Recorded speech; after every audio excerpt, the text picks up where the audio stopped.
Yes, I'm Batman. I'm Batman. I'm Batman, Alfred. I'm Batman. I am Batman. I'm Batman. I'm Batman.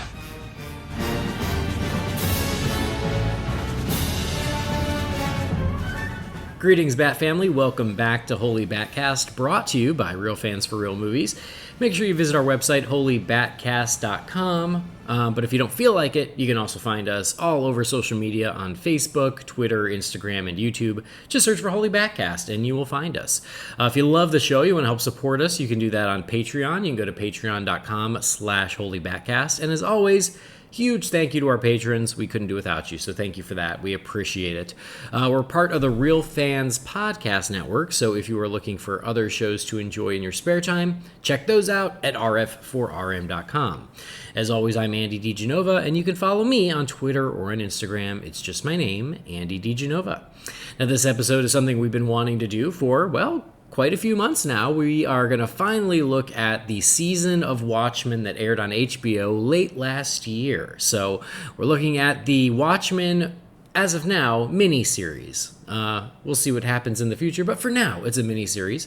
And joining me, I have two Bat Brothers. First of all, it's Mr. Jamie Drewley, the triumphant return. Hey, Jamie. Yeah, it's summer and we're running out of ice.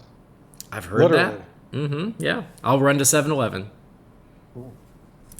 Also joining us is a voice you probably haven't heard in a while. He is one of our podcasting mainstays, but then he went and had kids and got really busy, and unfortunately we haven't had him on in a long time, either on this or Real Fans, but we miss him, so we dragged his butt out of retirement. So well, I was about to say in Chicago. You're not even in Chicago anymore. You're in Michigan now, right? Oh, that's changed. Yeah. I got a house. I got mortgages. It's adulting the shit out of it.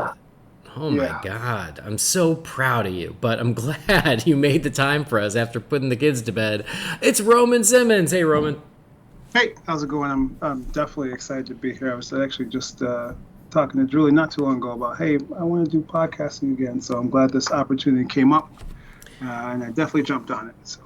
Good. We miss you. And yeah, honestly, the only reason we don't pester you about it is just because we know you're very busy with all those things that you mentioned. So we're just, we're trying to be respectful of your free time, but at the same time, we miss podcasting with you. Well, I will. I'm definitely going to start making a concerted effort to start making myself more available. All right. He misses podcasting with you. I stay away from you because you're bad for my liver. Oh, yeah, that's very true. I will own that till the day I die. Well, he can't try to make me drink half a world away, so I'm safe over here. 2 or 3 times in the last year, I've like taken a half an hour to go through the beer section of some place that we're in, and my wife's still like, I'm so mad at Roman for making you a beer snob. Listen, if we don't live by morals, then what are we? I hear you. Anyway, so I did warn everybody on the last episode we were going to be doing this, so I hope everybody out there had a chance to watch Watchmen. But we'll do it like we usually do. We'll give a spoiler warning when we get into the thick of it, which we absolutely will. So without further ado, let's I guess turn the doomsday clock back. Not even that long. I think it was last October through December, and check out HBO's Watchmen.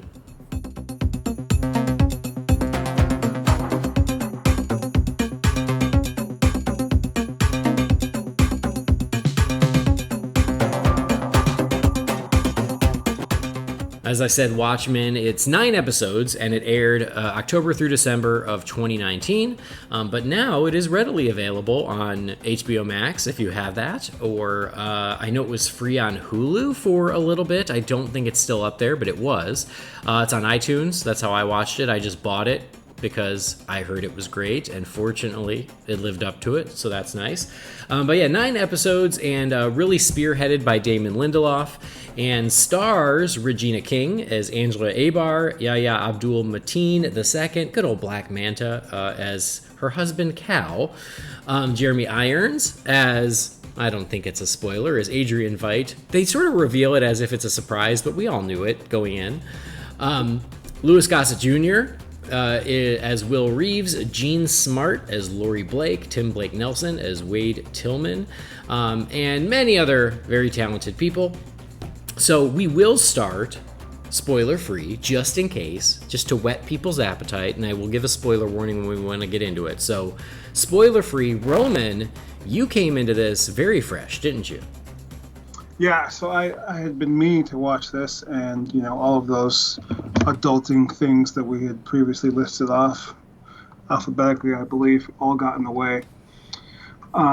So it was a nice opportunity to be able to carve out some time intentionally to sit down and watch this, because I've been wanting to. I full disclosure, I didn't really follow the whole Watchmen comic arc. I know it's big. I saw the original movie and I enjoyed that. But as far as that sort of avenue of the comic world, I'm just not that deep in. I got a toe in that pool maybe. So I probably don't have as much context as you guys will, or most anyone listening. So it was nice to be able to kind of learn and grow with these characters fresh, and not have any sort of preconceived oh, that's not how Hooded Justice would act, or any sort of those preconceived notions.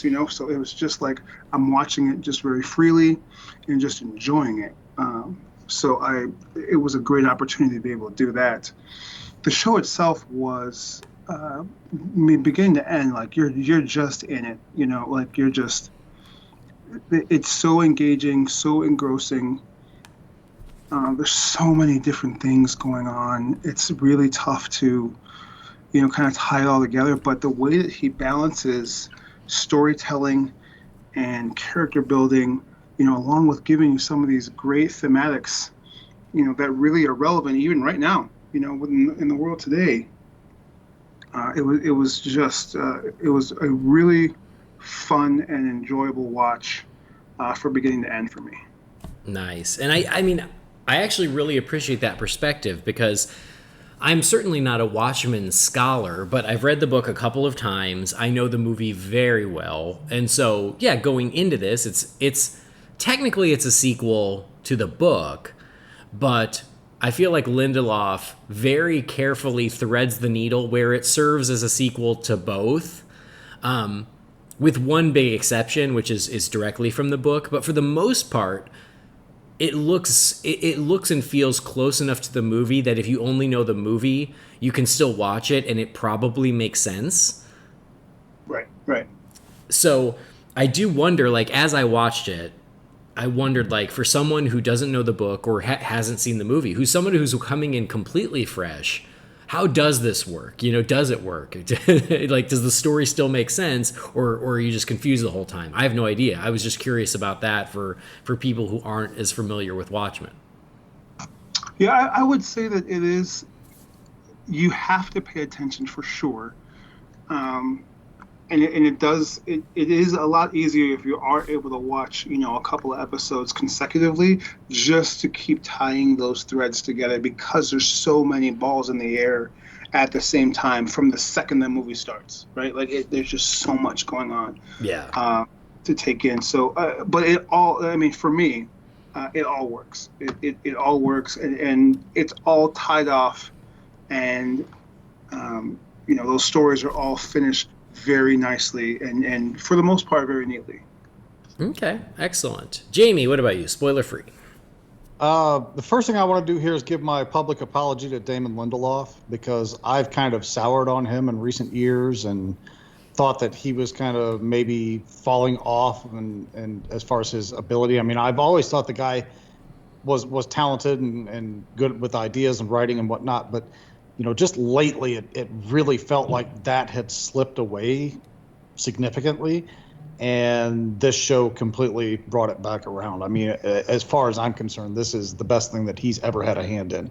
Mm-hmm. I fully agree. I've read the book 2 times. The first time I read it, front to back. The second time I skipped over everything that wasn't the main Watchmen story, the pirate ship story and the novel excerpts laboratory and stuff notes and stuff like that. I had no interest in reading any of that again. It did nothing for me the first time. I didn't want to waste my time the second, but I enjoy the main character focus in the book. And of course I love the movie. And I've maintained for years, and Watchmen purists hate me for saying it out loud, that I think the movie is better than the book. Well, now Watchmen purists and movie lovers are going to hate me equally because I think this show's better than the book and the movie. Anyway, before it slips my mind, because I know it will, I want to give credit to the score. I believe it was Atticus Ross and Trent Reznor that did the score for this. Mm-hmm. And I think it's some magnificent original music. I think the needle drop music is used brilliantly in this. I just really love the sounds that they're using throughout musically in here.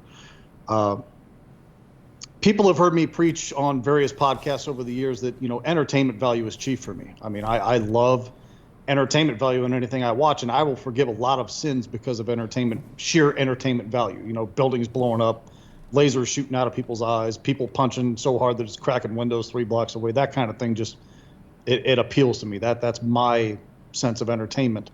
But right along with that, and in some cases when it's really well done, it actually exceeds the entertainment value factor, is great character work. And this show does character work that's second to nothing else I've ever seen, without ever sacrificing any of the entertainment value that is coexisting with it. So much so, in fact, if you asked me to tell you who my favorite character in the show is, I would not be able to do it right now.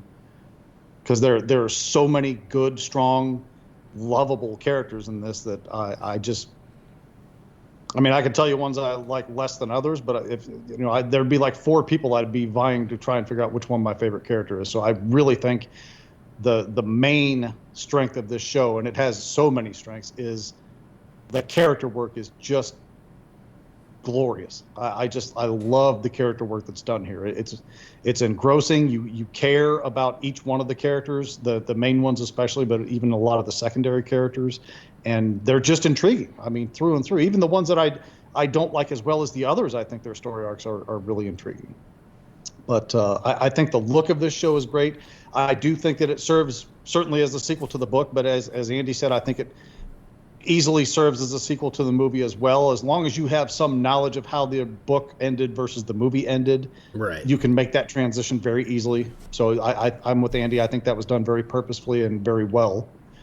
I think it's a great series. If this is all we ever get, then I'm glad that we got it as great as we did. But man, I would love somebody to come along with a really great idea to do a continuation or another story thread in this world that was along the lines of this quality that we got here. Mm-hmm. Yeah, I mean, I guess I'm there with both of you guys. I thought this was outstanding. And when it first premiered in October, I was still here in China, and I didn't have HBO Now because it was before HBO Max, and it was one of those where I was like, I guess I gotta wait for iTunes. And so I think it was a day or two after it wrapped up on HBO that it popped up on iTunes. I just bought it sight unseen because I had heard enough good things from people I respect. I think when we did our year wrap up, Jamie, you were like, I know we talking movies, but if we're talking TV, here are the best series of the year. And I think you said Doom Patrol, Watchmen, and there's a couple. The Boys, yeah, exactly. And I was like, I gotta watch that one too. Yeah, it's so good. And I was spoilers, I'll take Watchmen over both of those other two, and that's not a slight against the other two because I thought they were great too. Yeah, and I was like, I agree with you. So I'd heard enough good things about it, so I bought it sight unseen, and then I watched it, I think, in 2 nights.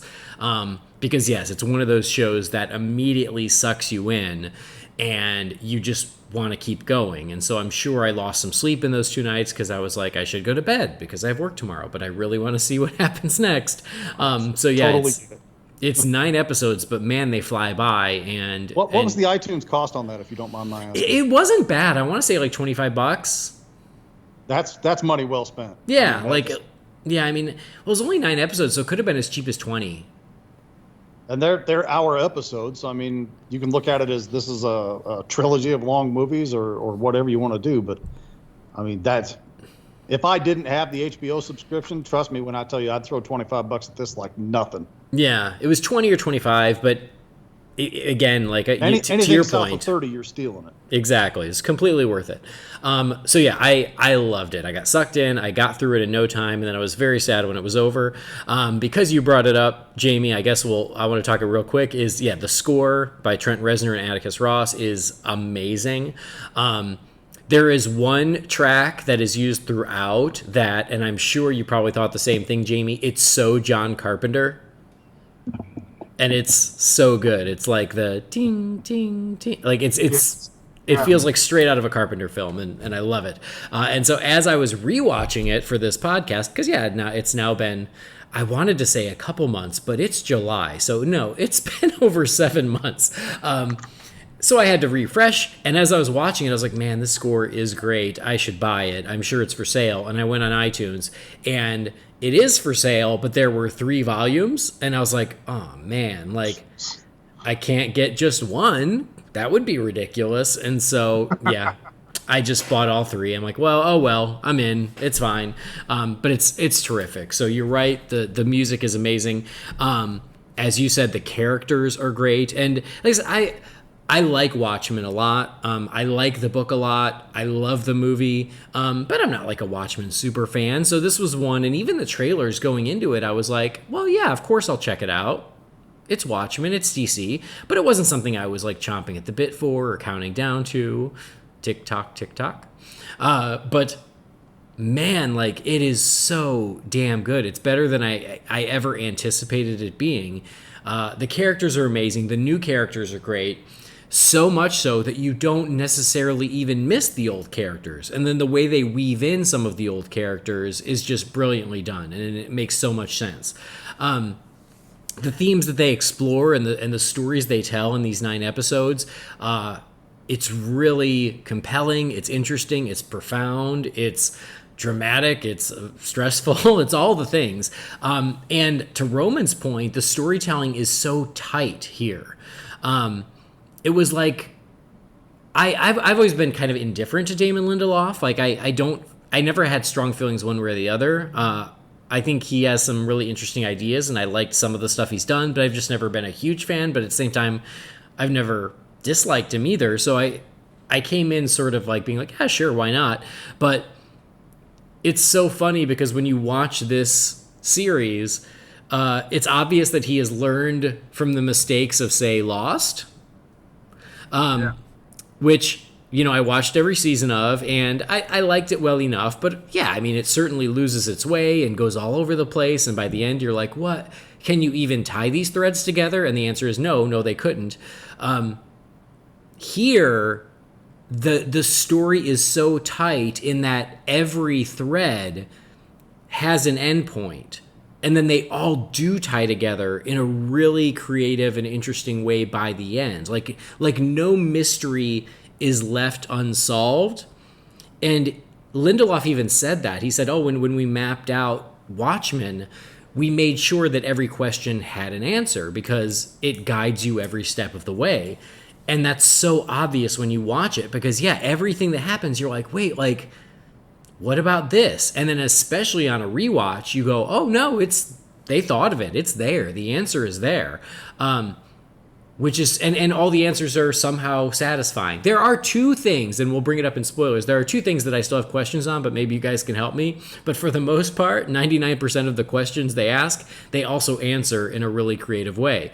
But it's, it has everything that you would want from a new Watchmen story. It's somehow a very successful sequel to that story. It's very much in the spirit of that story. It feels like a logical extension of it, but there's so many new ideas woven in as well that it just makes for a really compelling and fascinating story in and of itself. So I don't disagree with you, Jamie. Like, of all the Watchmen media out there, if you say this is the best, I don't know if I can disagree with that. I love the movie, I like the book, but I think that this is probably the best of it.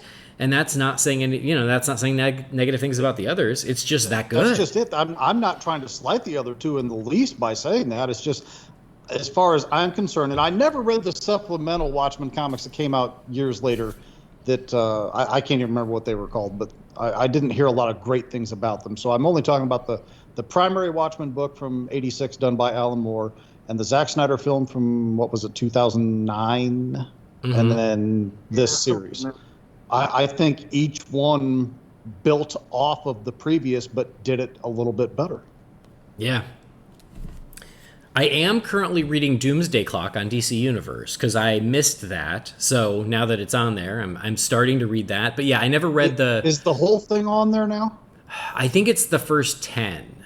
Okay. Because I would love to sit down and reread that, because I read it as they were released, but you have to remember at some point they spanned out to a 2-month gap between issues. Yeah. So literally from the time I read the first issue till the time I read the 12th issue was nearly 2 years. Yeah, jeez. Yeah, I like lost track of it, but yeah, I think it popped up on DC Universe as like, oh, trending, and so I started reading it now because yeah, I think when something's 6 months old is when it hits the app.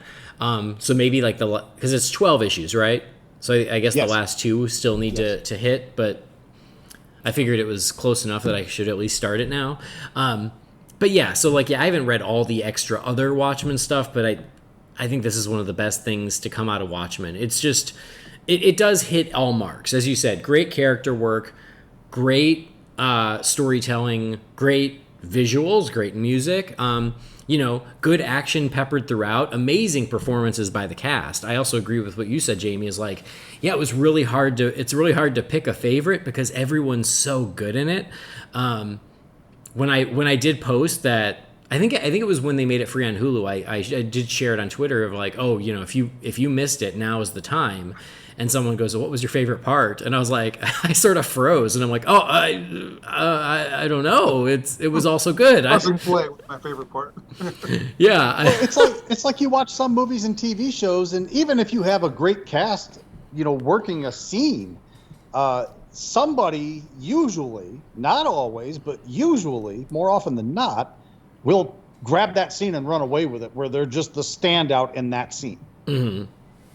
Nobody ever does that to anybody else in this show. Yeah. It's unbelievable the level that everybody's playing on in that respect. Right. So, no, I mean, yeah, like I froze, and then I kind of went, well, I guess I'm going to go with Hooded Justice, because that was something I did not see coming, and I don't think it's a spoiler to go, they go deep into the character of Hooded Justice, and it's very surprising, and it's not at all what I expected, and it was really creative and interesting, and it was somehow brilliantly adding on to what little we knew of Hooded Justice from the original book, and really fleshing out the character and giving us something completely unexpected, but somehow still consistent with what we knew.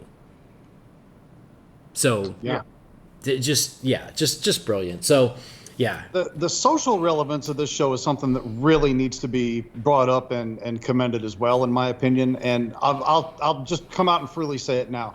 I was a little bit embarrassed because when I was first started watching the show back in October-ish, whenever that was the premiere episode, I thought that whole Black Wall Street Tulsa Massacre thing was made up for the show.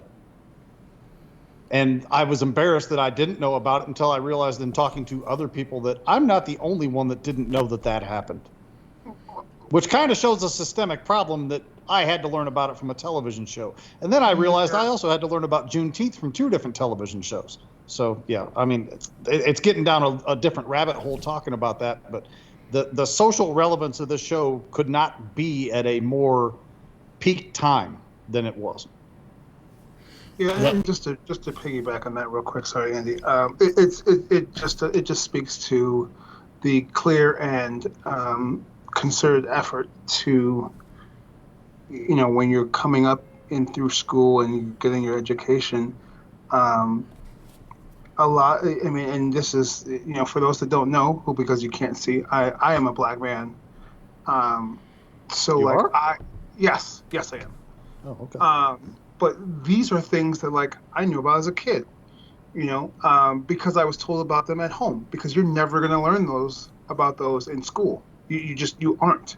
And the only way you were going to learn about them is if you went to, higher ed and you're going into, like a specific African American studies course or something like that. Because there's a concerted effort to not teach all of history when you're teaching history because of the systemic issue that has to do with glorifying, all of the achievements of everyone that wasn't a minority. And I fully agree with you, and I don't know how much we want to delve into this, but again, it's socially relevant, so I feel it's okay to talk about it. I mean no disrespect. It's a strong theme of the movie, so I think it works. No. I mean no disrespect whatsoever in saying this, so hopefully it doesn't come out wrong. But as far as I'm concerned, this Tulsa Massacre, Black Wall Street thing, and Juneteenth, they're not Black history so much as they are American history. So why everybody isn't taught these things is mind-boggling to me. Yes, exactly. I had to learn about Juneteenth from a freaking sitcom. And I had to learn about the Tulsa Massacre from this, and then, in a little bit of further research. And I haven't read entire books on this matter, of course, but I should have at least been aware of these things prior to watching the shows that I was watching. And it's pretty damn sad that I wasn't. Well, it just goes to show that history is made by those who are writing the books, and they can change, alter, and omit important things if they don't think it's worth mentioning. And this is a great example of it. And I agree with you, Jamie. I was embarrassed I didn't know about the Tulsa Massacre, but at the same time, that's the whole point of why the show uses it as a launching point, is because Damon Lindelof didn't know about it, and he read about it in an article, and he was like, why do we not know about this? Why is this not part of American history that's taught?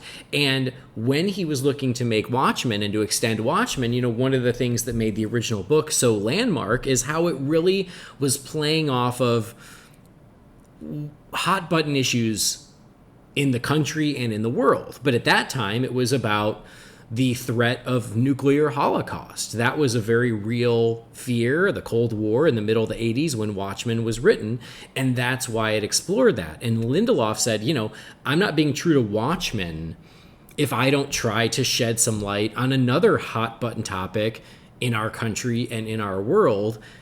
And frankly, that's race in America. And race in America continues to be a very real issue that we pretend isn't an issue anymore, but it still is. And to your point, did he have a crystal ball? Because, oh my God, the fact that this show aired in the fall, and then what happened, 6 months later, is mind-boggling how prescient it was. And so I think, again, it's sort of a stroke of genius to go, hey, there's this whole part of American history that we don't know about, we don't talk about, and white people sure don't know about. So I want to use Watchmen to explore that, to shed a light on that, and use that to tell a compelling story. And he does. Because when I started episode 1, and again, I don't think it's spoiler to say most of this series takes place in Tulsa, Oklahoma. And I went, Tulsa? Why is Watchmen set in Tulsa? I was just confused by it. And then they did that, and they showed the riots and the massacre. And to your point, I was like, is that real? Or is that just something that was made up for this show? And I Googled it and I was like, well, shit. It's this real life event that most people don't know about, and he's using that to launch it. And so that's why this show is set in Tulsa. So it is amazing to me, how, what we can learn thanks to art, thank God. Because it's something that has been omitted for years that most of us are kind of ignorant of. And it's not an issue so much. I mean, Andy, you went to public school, I assume? Yeah. I think you went to public school and academies, didn't you? Or no, public school through high school, yeah. Roman, you did private school for a little bit, didn't you?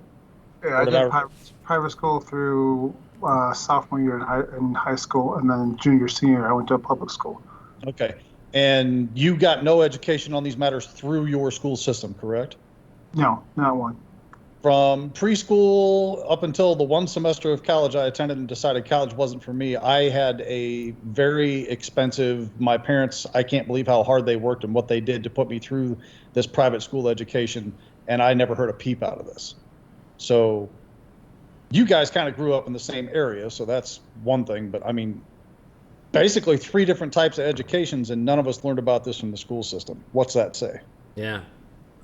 No, again, like, kudos to bringing it to light and to, again, using it to tell stories. But yeah, I do think that, when a lot of folks, when watching this show, went, oh, was that a real thing? And sure enough, it was. And now but I do think that, like using that as a launching point and then wrapping this story in and around Tulsa was, again, a stroke of genius that really took inspiration from the original novel, but pushed it in a completely different direction and did some very interesting things with it. Agreed. And that's why I think they made it free for whatever that week was. It was right around Juneteenth. They're like, well, it's, for Juneteenth, we're making Watchmen free. And that's when it's like, watch it now. Everybody watch it now, because it's absolutely worth watching for all the reasons, for certainly for its social relevance right now in this moment in the States, and also just because it's a damn good show that you should watch anyway. Do we want to go over the wall? I mean, when you guys are. I guess we can. So, all right, let's get over the spoiler wall just so we can speak freely. So Watchmen, again, it's available. Absolutely worth your time, especially if you have some knowledge or some affection for the previous Watchmen works. So if you like the book, if you like the movie, I think that, again, this is a perfect companion to both of them.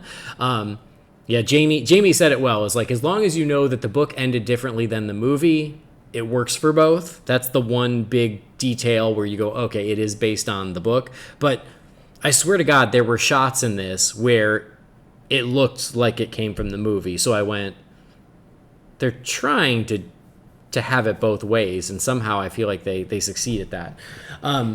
But absolutely worth it. Just some great, I want to say superhero television, but it's so much more than that. But it is, it's amazing television inspired by comic books and DC Comics, which is why we're doing it on this show.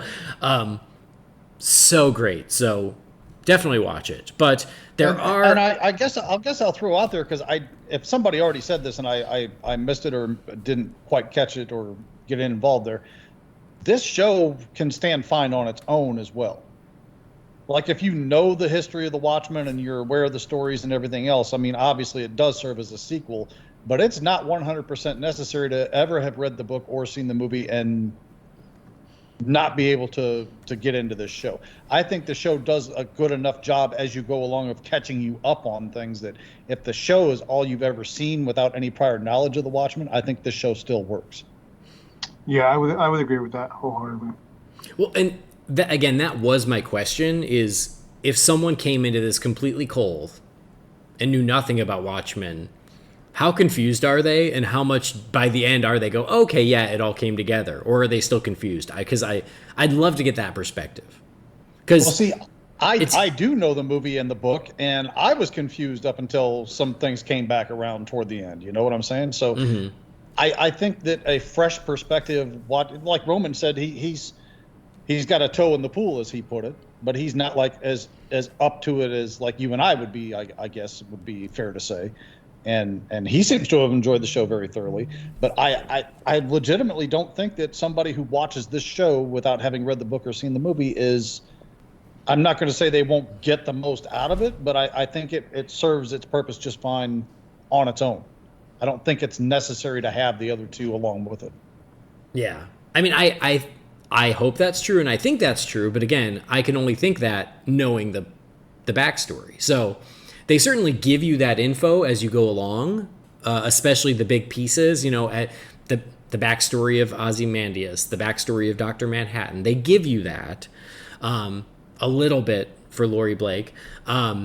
They give it to you. And so, yeah, that was my question while watching it, is like, for somebody who came in cold just because it was the hot new HBO show, not because they loved Watchmen, was that enough? Was that enough for them to go, oh, I get it? Or when it ended, they went, yeah, I don't know, maybe if I read the book. Well, I've watched all of Game of Thrones without ever having read more than, I've read about half of the first book, and it's just too much. It's too wordy. I just can't with that book. I've watched Watchmen, or not Watchmen, Westworld, to the 3 seasons that have been on, without having seen the movies, read the books, or anything else. And I mean, speaking from the perspective of seeing those, I mean, there were certainly moments where I was confused and probably could have stood a little bit more background information on something, but it still was brought back around well enough that it clicked eventually, if it didn't click right away. Mm-hmm. Like somebody who had read the books or seen the movies would have been like, oh, I see where they're going with this. And then, I'm an episode or 2 behind on being able to get up to that level. I would imagine this show works that same way. But I like you, I can't say because I didn't watch this show prior to the other 2. Yeah. No, I know what you're saying, but the situation is a little different. Whereas Game of Thrones was adapting the books, this isn't adapting the book. This is a sequel to the book, which is a different thing. No, but there's still things that aren't exactly clear in the show that people who read the books were clear on, and people who didn't weren't. Almost like they're given nods, nudges, whatever else. I mean, not exactly the same thing, but it's. I don't know. I'm probably talking in circles with it now, but I think this show does a really good job of telling its own story. That yes, the other stuff would help you, but I don't think it hurts you badly not having the familiarity. Yeah. Well, hope so. Regardless, check it out. Watch it. It's great. And yeah, I would say, this is why I'm giving the spoiler warning, like, go in unspoiled, because the pleasures of the show is really watching the stories play out, watching these things that make you go, wait, what the hell? And then watching, getting those answers, watching things come together. It's a very satisfying television watching experience, which again, I feel like Damon Lindelof has learned lessons from past series, and it really shows here because it's so fun to watch all these things come together and to discover it along with the characters. So really, really fun. Watching it the second time was very rewarding because I already kind of knew the pieces, but watching it the first time was really fun, not knowing at all where it was going. So check it out. But we do want to speak freely. We want to speak spoilery about Watchmen. So we're going to do that from this point forward. So if you don't want to get spoiled, this is your chance to pause and to go check out the series, or you can jump forward to the Wayne Manor mailbox and come back to this someday when you do watch Watchmen, or maybe you don't care about spoilers and you're fine with it. And if so, great. So we are going to speak spoilery.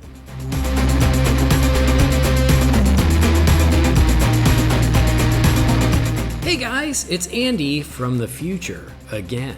And for those of you who have not watched Watchmen and you don't want to be spoiled, I'm here to tell you when it's safe to listen again. So you can jump forward to the 2 hour and 7 minute mark. So that's 2 hours, 7 minutes, and we will have gotten past all the spoilers, and then you can enjoy the Wayne Manor mailbox. So that's it. See you there. Bye.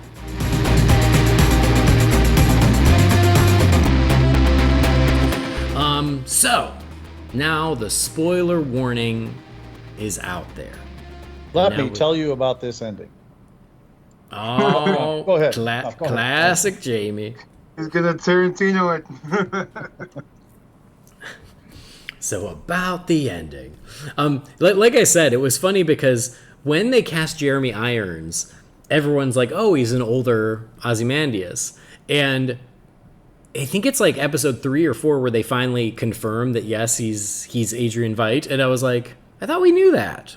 They sort of play it as a reveal, but you're like, oh, I thought we already knew that. But I will say his story and being so separate from the main narrative with Regina King, with Angela Abar, it was one of those interesting things to go, okay, like I got it. Ozymandias is off doing his own thing on this strange, secluded hideaway. Like, how is this going to factor in to everything that's happening in Tulsa? And again, it was really interesting and I think satisfying link once it all came together towards the end of him, realizing he was off-world and how he managed to get himself back.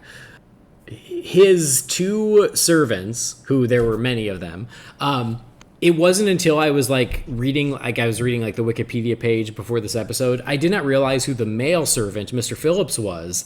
Did you guys watch Sleepy Hollow when it was on Fox? Yeah, I did. Well, I watched the first season. The second season, it kind of lost me real fast. Yeah, same here. But yeah, Mr. Phillips was Ichabod Crane from Sleepy Hollow. Just amazing what a difference facial hair makes.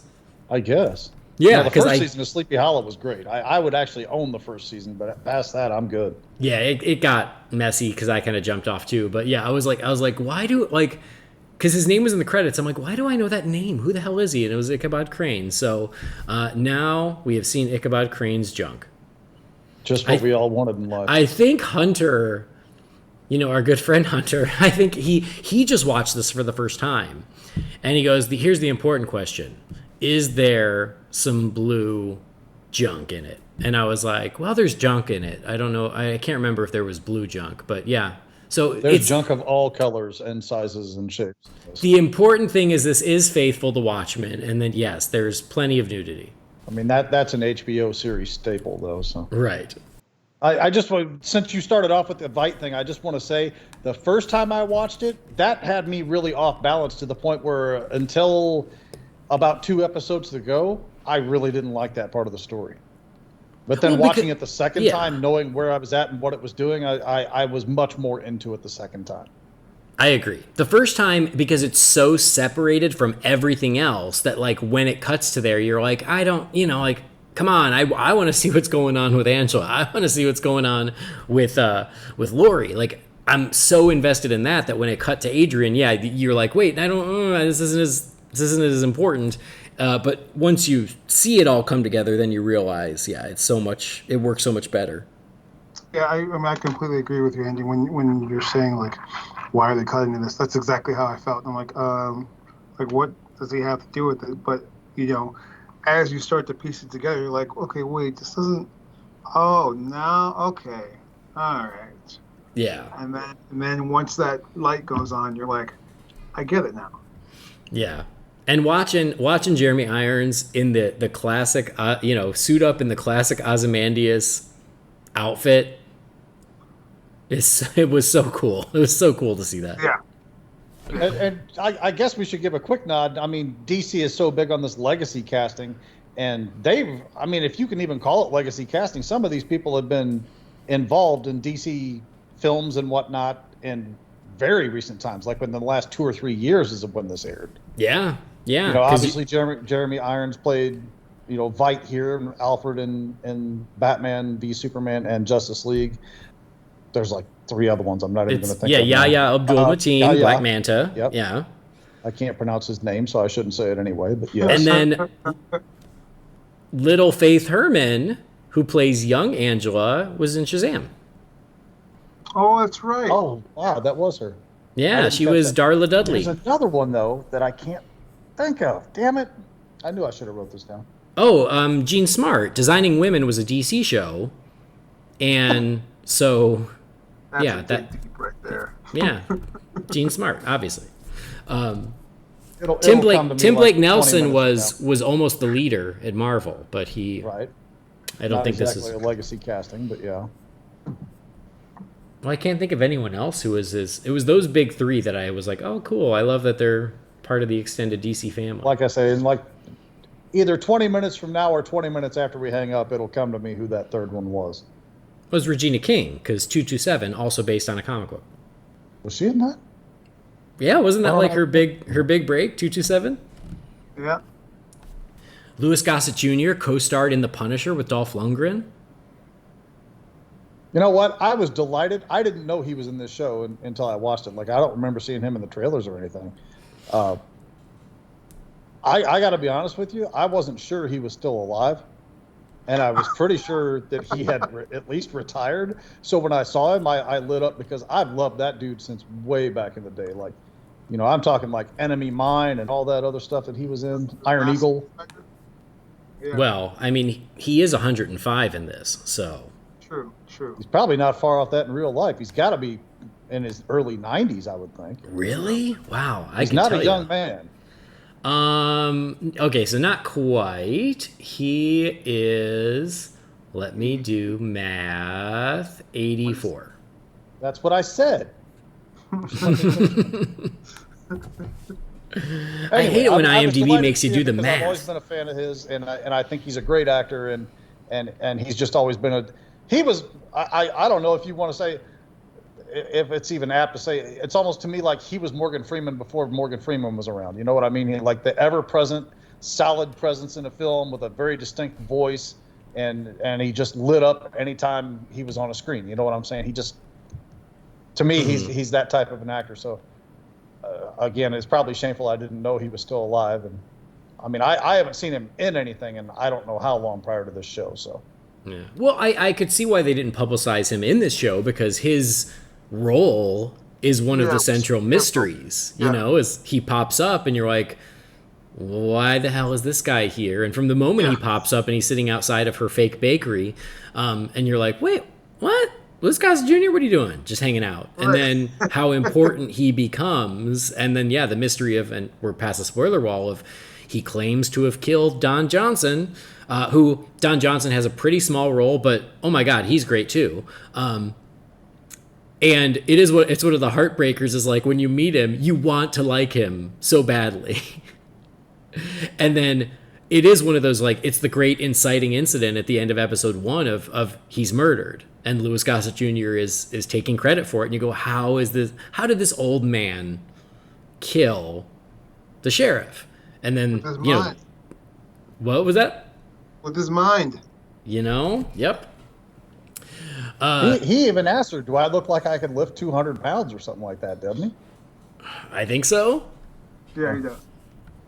And we didn't get the reveal of his closet until episode 2. Am I correct in remembering that? I think so. That's the problem with watching it in the binge fashion. I can't remember what happens in what episode. So. But it's pretty early on. I want to say it is episode 2 because it's like... It's no later than episode 2. Right. Episode 1 ends with her finding Louis Gossett Jr. and Don Johnson's hanging from the tree. And then episode 2 is when he's like, she's like, I know you couldn't kill him. There's no way you could have killed him. So who killed him? Who are you? What's your deal? And he says, oh, he's got skeletons in his closet. And she, that's when she goes to the closet after the funeral and finds, or not after the funeral, but it's like the little reception at their house. And she finds it in the closet. And I love the detail later on, almost towards the end, when she's speaking to Dr. Manhattan and he's having a simultaneous conversation with her and with Louis Gossett Jr., with Will, but 9 years or 10 years prior. Mm-hmm. And she goes, ask him how he knew about what was in his closet. And he asks him, and he goes, he doesn't know who you're talking about. And then that's how he found out. It was like that she's like, oh shit, I just made it happen. Oh no. Like the old time travel. That was a cool little nugget of how he tied that together. Yeah. And it's interesting. That was a question I didn't even really have. I just assumed, he was hooded justice. He figured out what was going on in Tulsa. I didn't even really question it. But to add that detail that Angela, through Dr. Manhattan, is who gave him that info and then made him come to Tulsa was like so cool. I've never been like a big Don Johnson fan. He's fine. I don't really have an issue with him per se. But I really liked his character in the first episode here. I mean, obviously he's got a little bit of a coke habit or whatever, but I mean, I know some people with coke habits that are pretty good people, so I'm not going to eat his lunch over that. So he's very sympathetic with, especially with Angela and apparently with her family and with his family. He seemed like that good guy, and then you get that revelation of that goddamn Klan robe in his closet. And my heart dropped. I kept hoping to myself that the Klan robe was planted and it wasn't his. Yeah. You know what I mean? And maybe that's just being idealistic, that you don't want somebody that you like being a racist asshole, but that's not the world we live in, as we all know well. Well, and that's what I was saying is like they do such a good job of selling you on him in the first episode that you want to like him. And so even when that reveal happens, you're still hoping that wasn't true. You're hoping there's another explanation. And they string us along quite a while being like, oh, it could have been his father's. He was keeping his father's as a reminder of what he didn't want to become, or and then even later when it was Senator Keene says something about what was his name? Judd. Judd and I technically were part of the 7th Cavalry, but it's only to keep them in line. We're doing it not because not because we believe it, but because by being in it, we can control them and keep them from creating further violence or whatever. And even then you go, well, okay, hopefully they're trying to bring it down from within. You want to give them the benefit of the doubt, and then eventually at the end, that's not the case.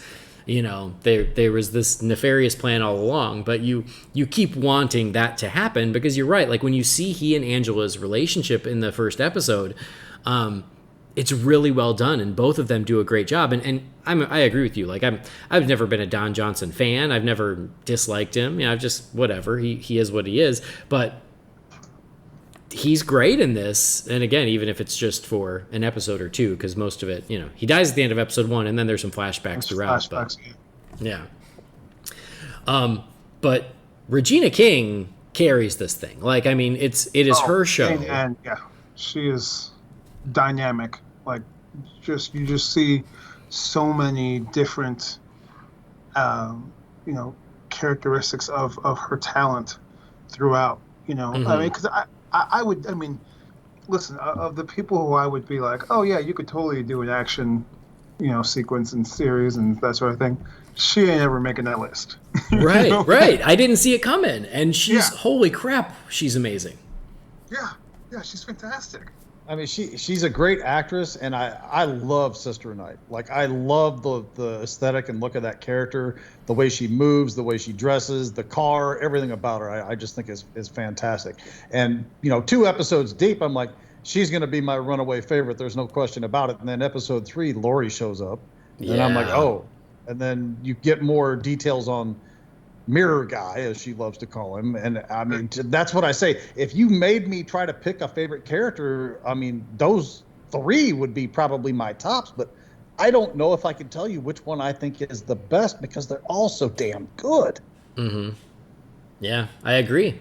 I'm so with you because, Regina King, I love that she's the star of the show. Like you said, Sister Night, what a great character. What a great new superhero or vigilante, if you will. Her design is perfect. And she's such a badass. She's great.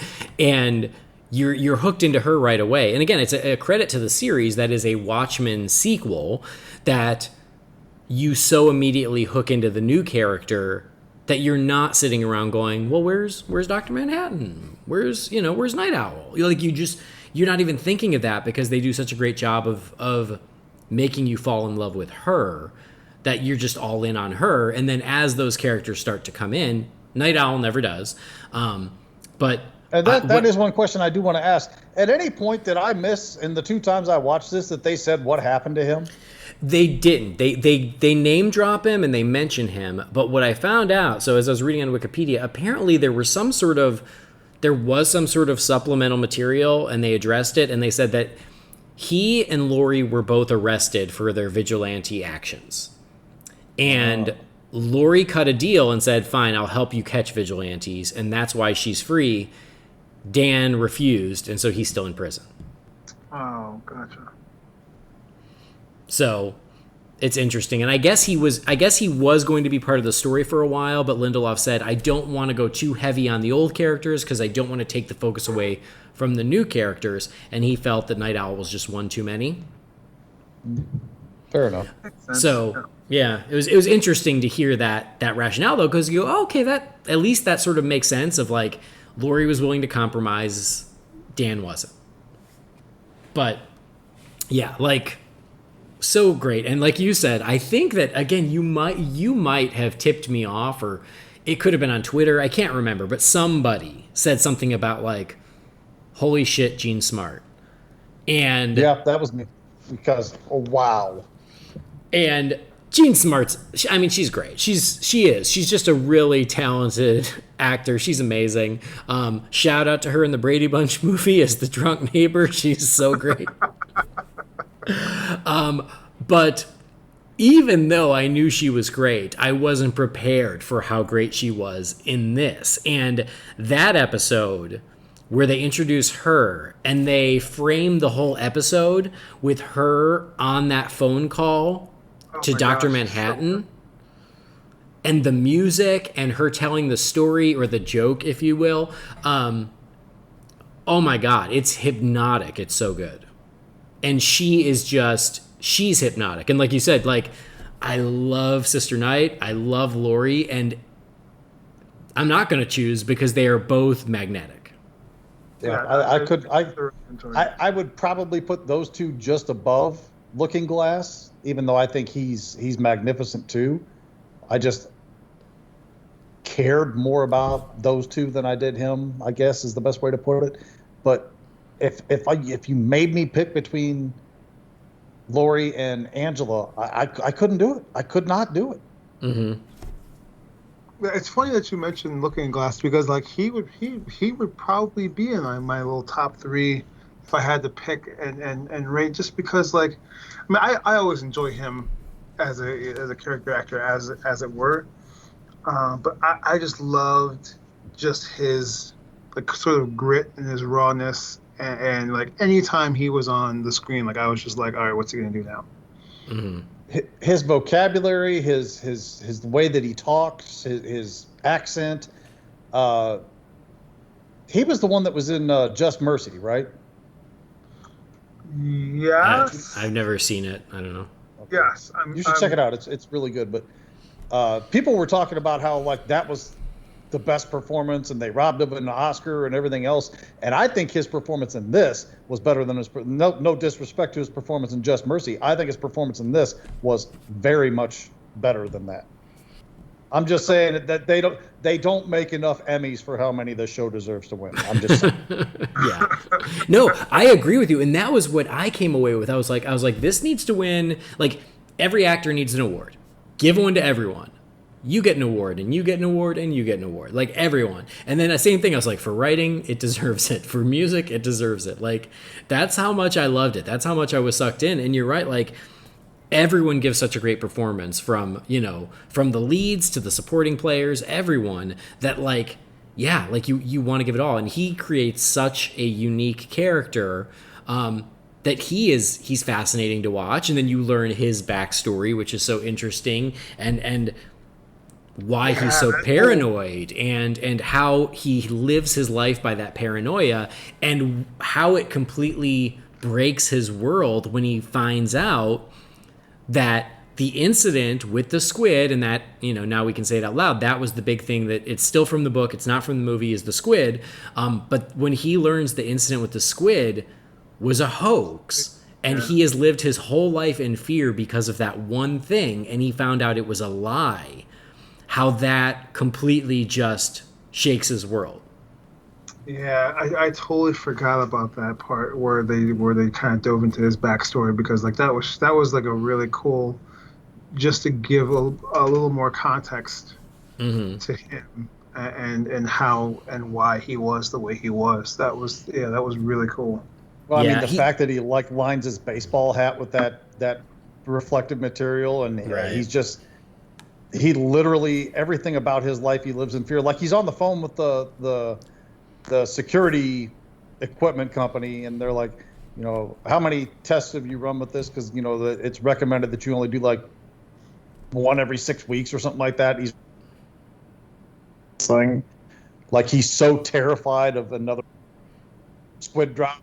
It's just, I couldn't imagine living my life in fear like that. You know what I'm saying? It just, and he sells it so well. Mm-hmm.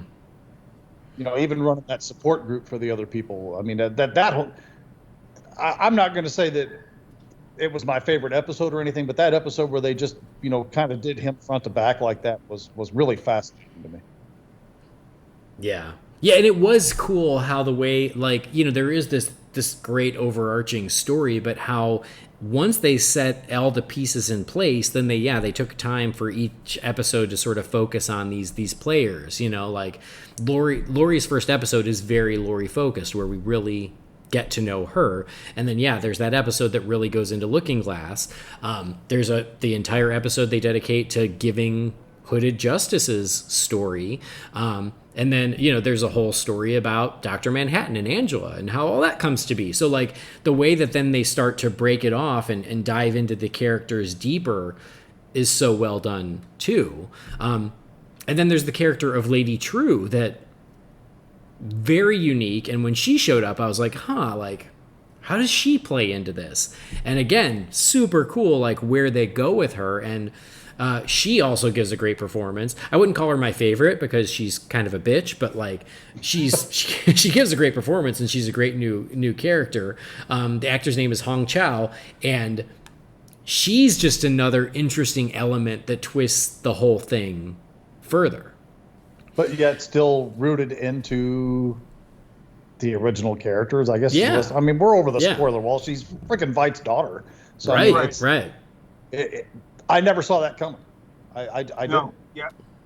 No, it says that's that whole scene there, in the second to last episode where, her mom is the one that goes in, and you're like, what is she doing in here? Like, why is she trying to, like, I'm sitting here thinking like she's just gonna steal like his technology or whatever, but like she steals his semen and injects herself with it, and I'm like, what is going on here? This is so weird. Yeah. But it ties the stuff together once again, and it just all makes sense. And you're like, oh, okay. That explains why True is how and who she is. Got it. Yeah. And I love how she is so Ozymandias, like they even say it, she says, oh, he's a narcissist and who's driven by ego, and they even say, how do you know? And she's like, takes one to know one, or something like that. Like, they make it very clear, she is absolutely cut from the same cloth.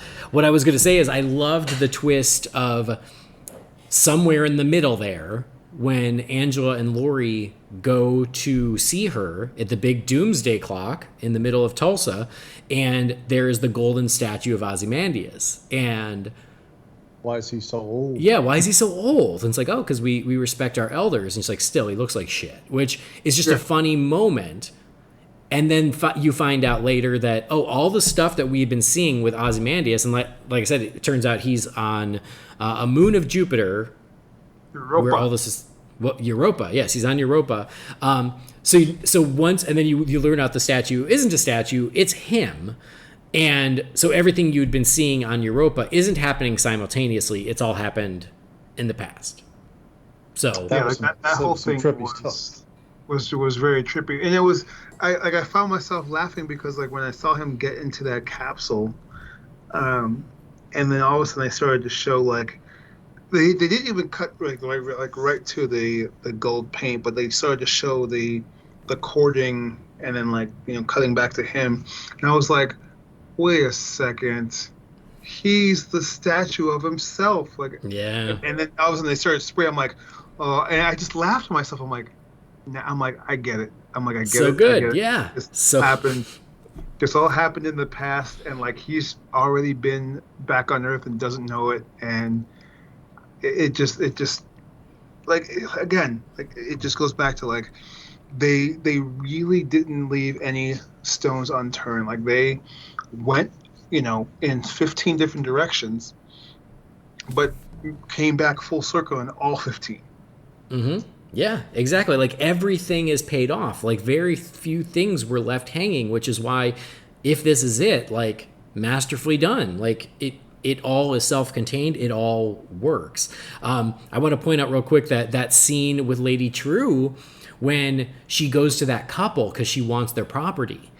And number one, they used Islands in the Stream, Kenny and Dolly. And so I was like, all right, I love it. I'm good. I'm happy.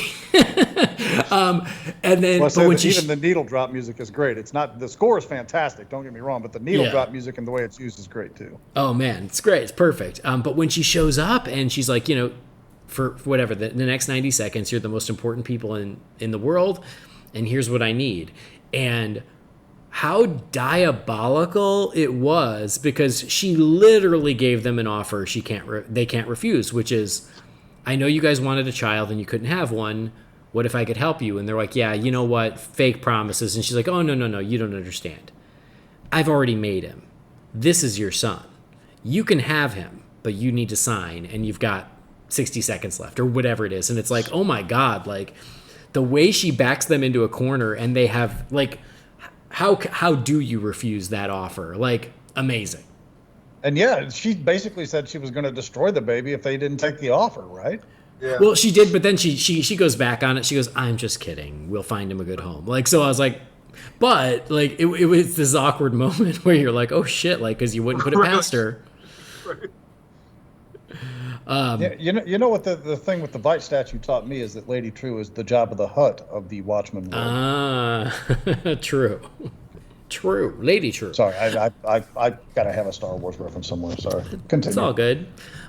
So here are two threads that I was confused by, and I want to bring them up now just because I feel like I maybe missed something. The first one is that there's a moment where Angela, she is being followed by another costumed guy in silver, and then she chases after him, and it's this amazing moment where he sprays all this lube on himself and slides into a sewer grate. And it's awesome. But they never really followed up on that I remember. My best guesstimate on that would be he was some kind of a what are they called? 7th Cavalry person that was just kind of like, I don't know. As I was doing my reading, apparently that was Petey, who was the young agent who was working with Laurie. See, that's who I thought it was also. Oh, was it? Yeah, but I'm like, I don't remember them ever revealing it. Or maybe I looked at my phone at the wrong time, because I was like, that's actually really interesting, and it makes sense that he's following her because we know Laurie doesn't trust her. We know that she believes Laurie knows more than she's letting, or Laurie believes that Angela knows more than she's letting on. So it actually makes sense that he would be following her, but I just don't remember them ever actually revealing that was him. Right. Yeah. I see. I thought it was also because he started to act like weird and awkward, like whenever those sorts of things were brought up, because it was brought up, 2 different times after that. Yeah. So. Yeah. So that's a good point. Yeah, the explanation makes sense, but I don't remember them closing that loop. So that was one of the questions where I had.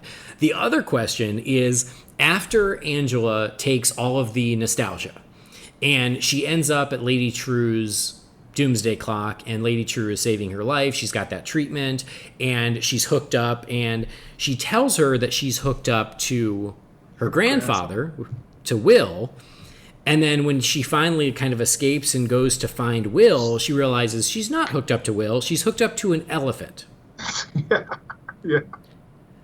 I was confused by that. That was one thing where I was like, the only thing I can think of is that, and I was like, maybe they explained it and I missed it. Like, it happens. But like, the only thing I can think of is like, they sort of implied that she was hooked up to her grandfather is because you needed to like get the nostalgia out of your system into someone else.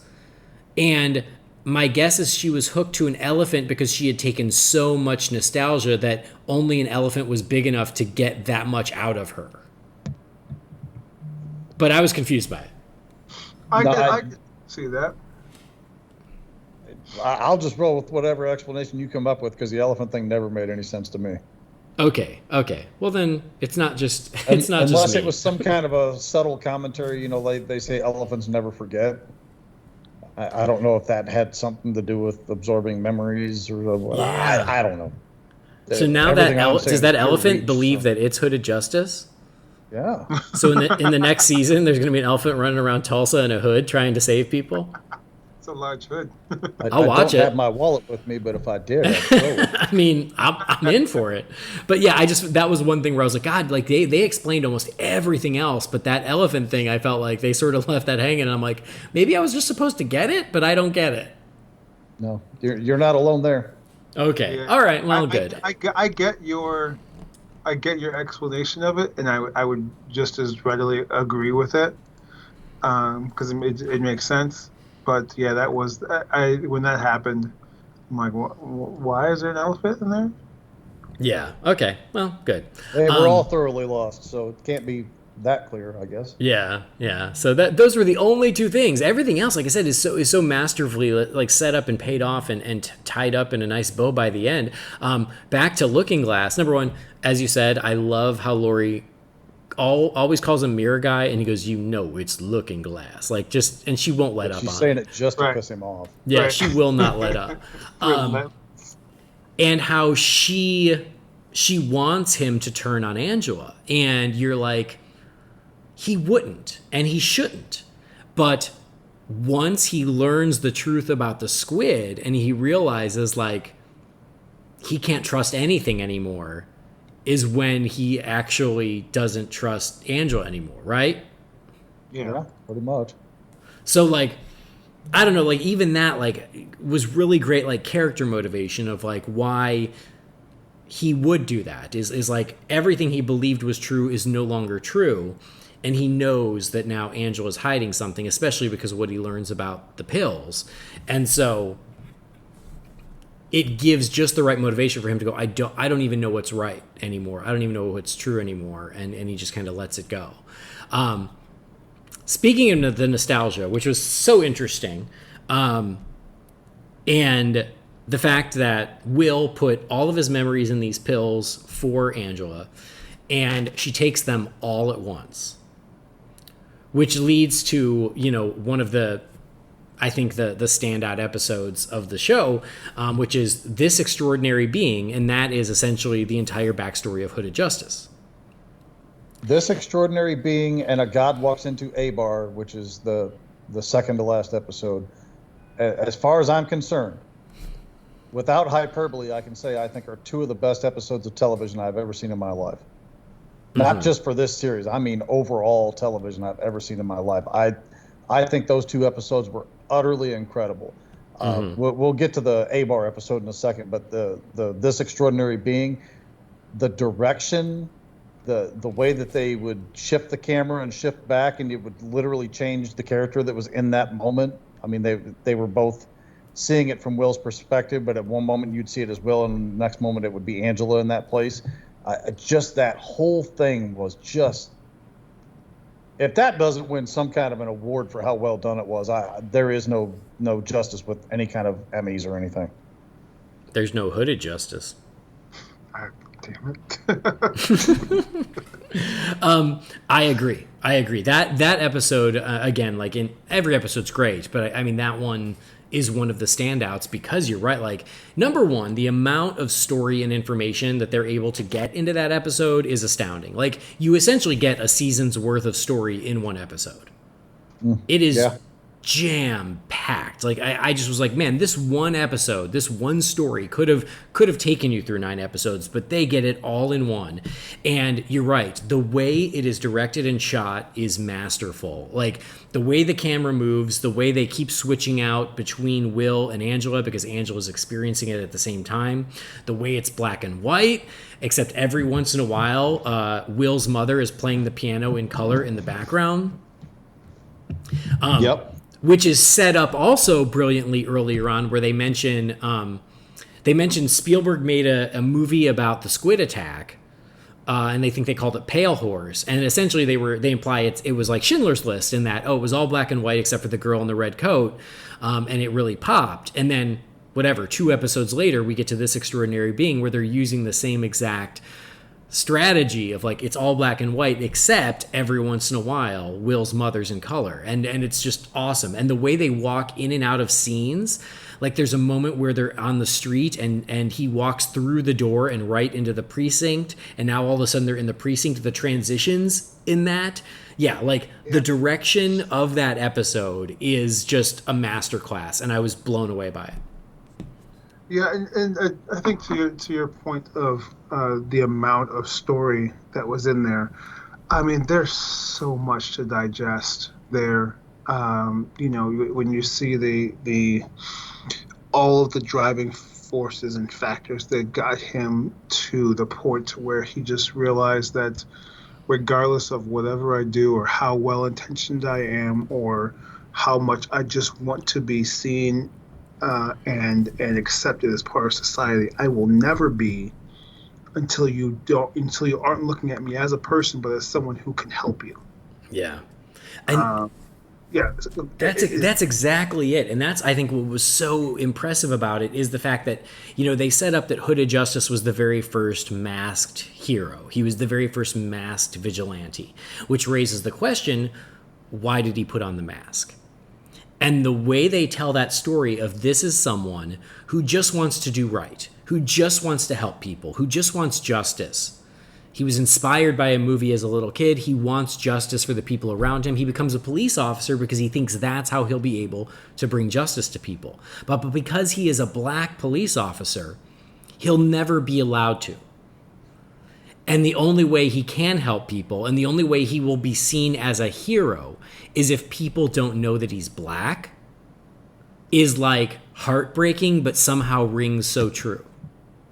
And to the point where, like, the image of him having to put the light makeup around his eyes so people think that he's a white man underneath the hood, and then contrasting that with the way Angela puts the black makeup on her eyes, and it's the same exact visual, except he has it, he's making it lighter and she's making it darker, is brilliant. Yeah, and even then, there's a third layer to that, where, like, when you're looking at just the social acceptance, right, aspect of it, like he wasn't going to be accepted because he was black. He also turned out to be what we call it, bi, I guess. I don't know. Yeah. Right. So even in the homosexual community, he was still looked at as less than a person because he was black and because he was bi, but he was still less, and that's looking at it from the sense of homosexuals were still looked at as less than people because of the things that they were doing. So even in that tier of being seen as less than because you're homosexual, now you're less than because you're homosexual and black, and now you not only have to hide that you're black, you have to hide that you're homosexual, you have to hide that you want to be a hero. There's all of these things that you have to hide that all stem back from the original point of, like, just wanting to be accepted because I want to do the right thing. Yeah. No, that's a great point, because you're right. Like, when you're bi, even the gays don't want you. So the police don't want him, the society doesn't want him because he's black. But being bi, the straights don't want him, the gays don't want him. He's literally all by himself. And the only way for him to go out there and be seen as a positive thing by the world around him is to hide who he actually is. Which, again, is heartbreaking. And the way that he uses, like, the way he uses the noose, because of, that was what his police officer, his co-police officers used to scare him and to say, stay out of our shit. And then he used it as a symbol and kept it on his costume as a way of sort of taking the power from it and using it for himself, is also just, it's really symbolic and it's really powerful. Yeah, and that's, I think that I want to say that I read this in an article also, because you were referencing that Lindelof didn't know about the Tulsa massacre until he had read about it. Part of that similar story is he said something to this effect where, taking that noose and now wearing it as a outward projection of, now I'm taking the power that you were trying to use against me. It's similar in the verbiage of when you see and hear black people use the word, the N-word, but they're using, but we're using it because we're taking that power from it, right? Like it to us, and I'm a person that, like, I don't use it regardless, but I will never fault any minority person that chooses to, right? Because it's like you said, like you're taking that thing that was so powerfully used against someone, and now you're taking that power from it. And it's such a strong symbol of doing that like, like you're you're a white person in the 1950s getting your butt kicked by a masked superhero in a noose. Like, Yeah. that's that's the roosters coming home to roost. Oh my God, no. Amazing point. I so agree. And I got to say something before I forget, because I'll be so mad if I didn't mention it. So I'm rewatching it. I'm rewatching it, and the very first scene is the Tulsa Massacre. And we see Will, he's watching this movie, and his parents like put on this movie for him to distract him from the horrible things that were happening outside so he's not scared, which is so sad in and of itself. And he's watching this movie, and then they realize they need to get him out of there, and they put him in the back of that carriage. His parents put him in the back of the carriage while the world is blowing up around them to save their one child. And then the parents die. And when that happened, I went, oh my God, it's like Superman. It's brilliant. It's the Superman origin. And I thought I was so smart for thinking of that. And then like somewhere halfway through the series, they actually, it was like the 5th episode. They call it out and make it clear that of course that's what they were doing. And I went, oh, okay, maybe I'm not that smart. I was supposed to get it, but for a second I was like, brilliant, it's the Superman origin, but told through a completely different lens. And it's still brilliant, but yes, like there's a moment. It might have been the Extraordinary Being episode where, because I think that they're looking at the Action Comics at the newsstand. So they're looking at the Action Comics, but that just goes to show you that, like, as parallel, as almost completely parallel as those two things are, right, between Superman and Hooded Justice, the divining factor between becoming Superman, becoming Hooded Justice, was the environment in which you were raised. Mm-hmm. Yeah. That completely dictated now how they viewed and dispensed and took on the crusade of, pursuing justice. Mm-hmm. So it's just yet another one of those things where the storytelling in this is just so, it's very easy to understand at a surface level, but it's very easy to get lost in if you start looking at it deeper, because there's so many other little nuanced things to it. Well, and if you look at the way Hooded Justice, he's the first one, and again, he does it out of necessity. He puts on the hood because it's the only way he can help people being who he is. And so it's a black man doing it in order to be seen as a hero by the people around him, but he does it because he has to do it. And then you see all these white people co-op it, completely missing the point, but they all do it because it's cute and because it's fun, and it's it's like the appropriation of the culture. I never caught that. Wow, that's a way to drop a bomb in my lap with that one. Thank you. It's crazy, but again, like brilliantly done. We should take a moment to let everybody know Roman shouldn't speak on Superman because Roman hates Superman. You know what? Don't start. Oh, tell the listeners, how many times did you see Man of Steel again? 19 times. That's in a theater. 19 times in a theater. Yeah, it was well worth it every single time. One of us. Sorry, let's continue. It's okay. It's all right. This is possibly the seediest, nastiest, filthiest mother effer character in the entire series, but I got to give the actor credit because he just made that seedy work.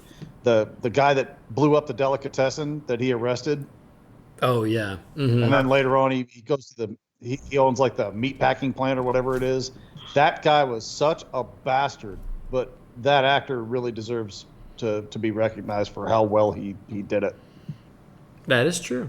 And the whole idea of Cyclops back in the day then sort of evolving into what became the 7th Cavalry is, so not only is the Hooded Justice backstory important because, it explains who Hooded Justice was and why he was the way he was and how that all came to be, it still factors into the literal plot of Cyclops, and this, this white supremacy group that never went away, it just evolved. Yep. And, you talk about how people were swiping things from Hooded Justice because they thought it was cute.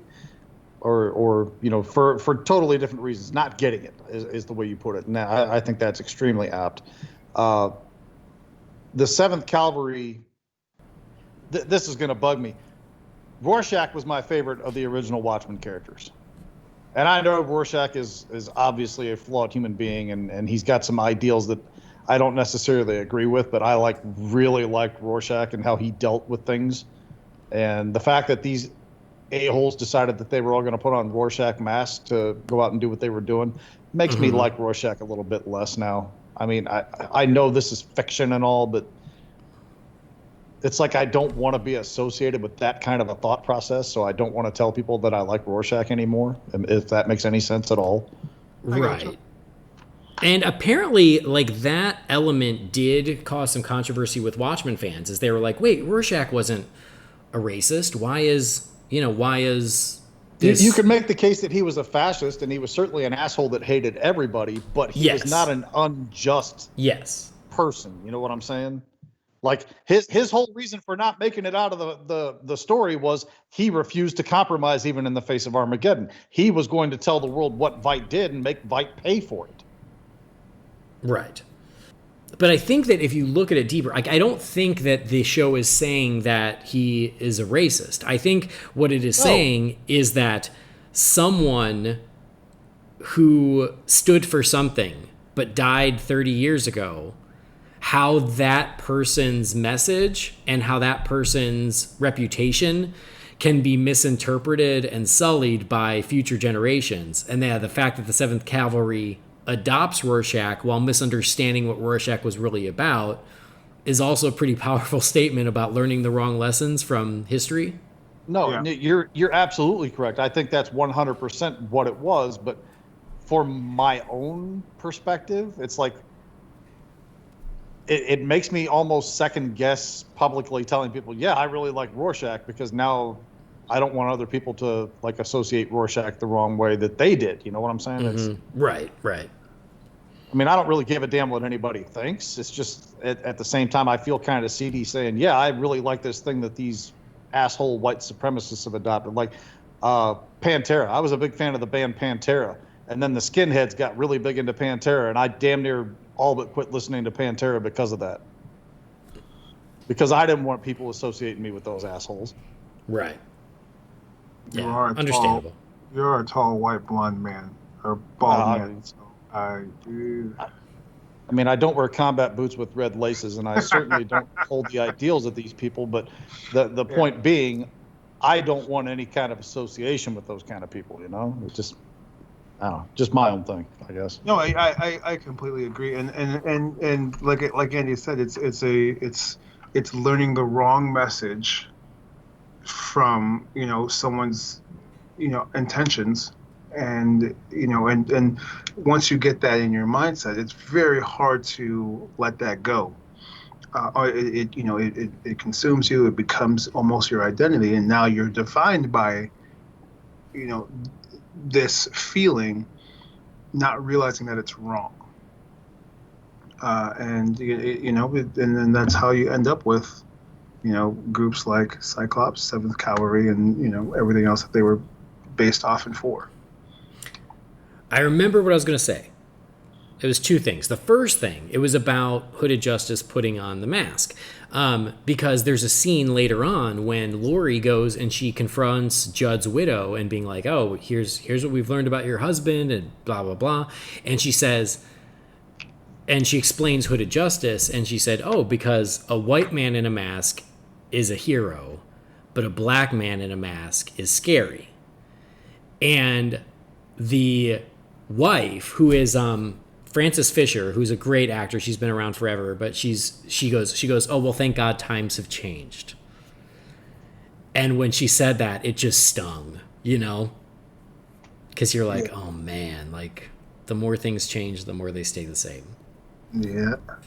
And then the other thing was the solution to how Will killed Judd, which is way back when he was Hooded Justice, and he uncovered this Cyclops conspiracy, and he realized that, they were using this hypnotic device to get black people to riot against each other, and then he used that same hypnosis to have Judd hang himself, is again just like a fascinating solution to the question that's posed at the end of the first episode.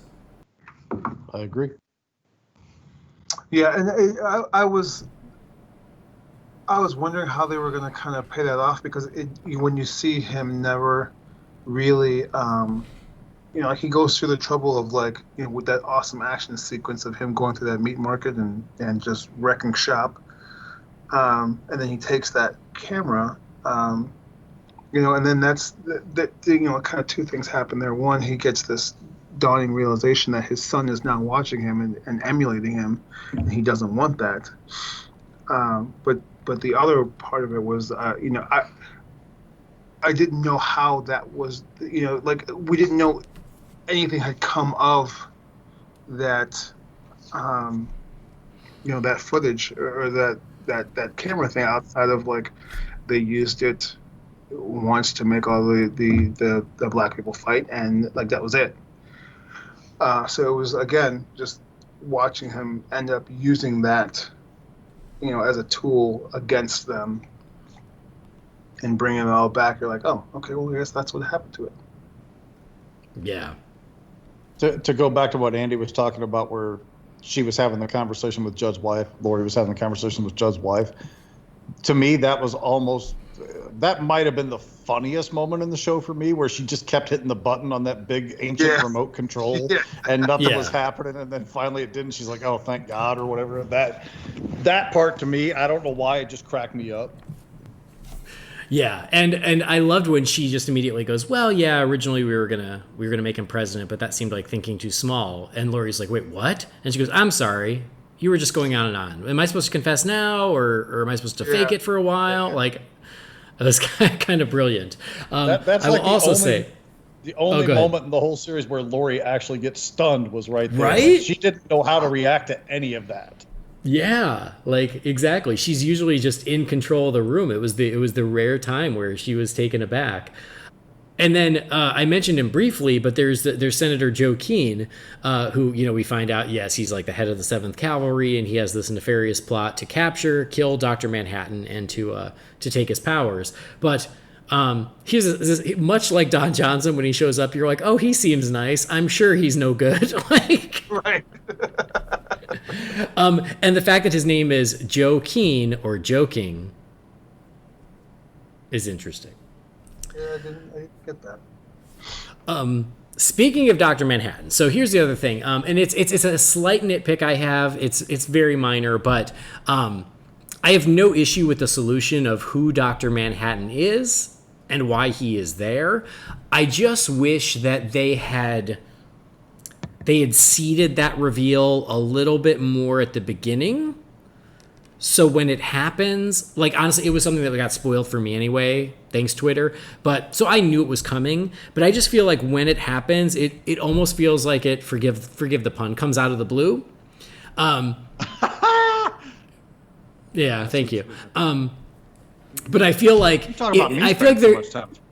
rewatching it, I guess I wanted just a little bit more setup, because they don't even mention his accident until the episode that they reveal it, where even if at the beginning they had mentioned something about him having an accident, at least then you go, okay, well, it was always there. But I felt like they were so worried about not giving away that twist that they don't give you any indication that there might be more to Cal than meets the eye. Yeah, I never picked up on him being Dr. Manhattan until that. What would that would have been the 6th episode or 7th? Yeah, exactly. So it really was kind of out of the blue. Yeah, it was like they didn't want to tip their hand, so they went too far in the other direction, and they're like, nope, he's just your husband, nothing to see here.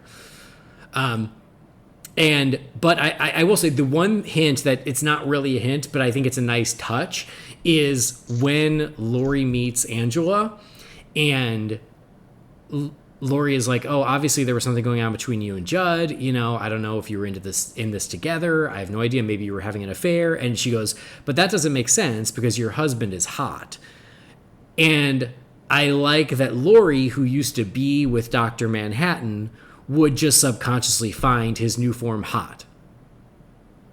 Like, she would still be attracted to him even if she didn't know who he was. Yeah, I could see that.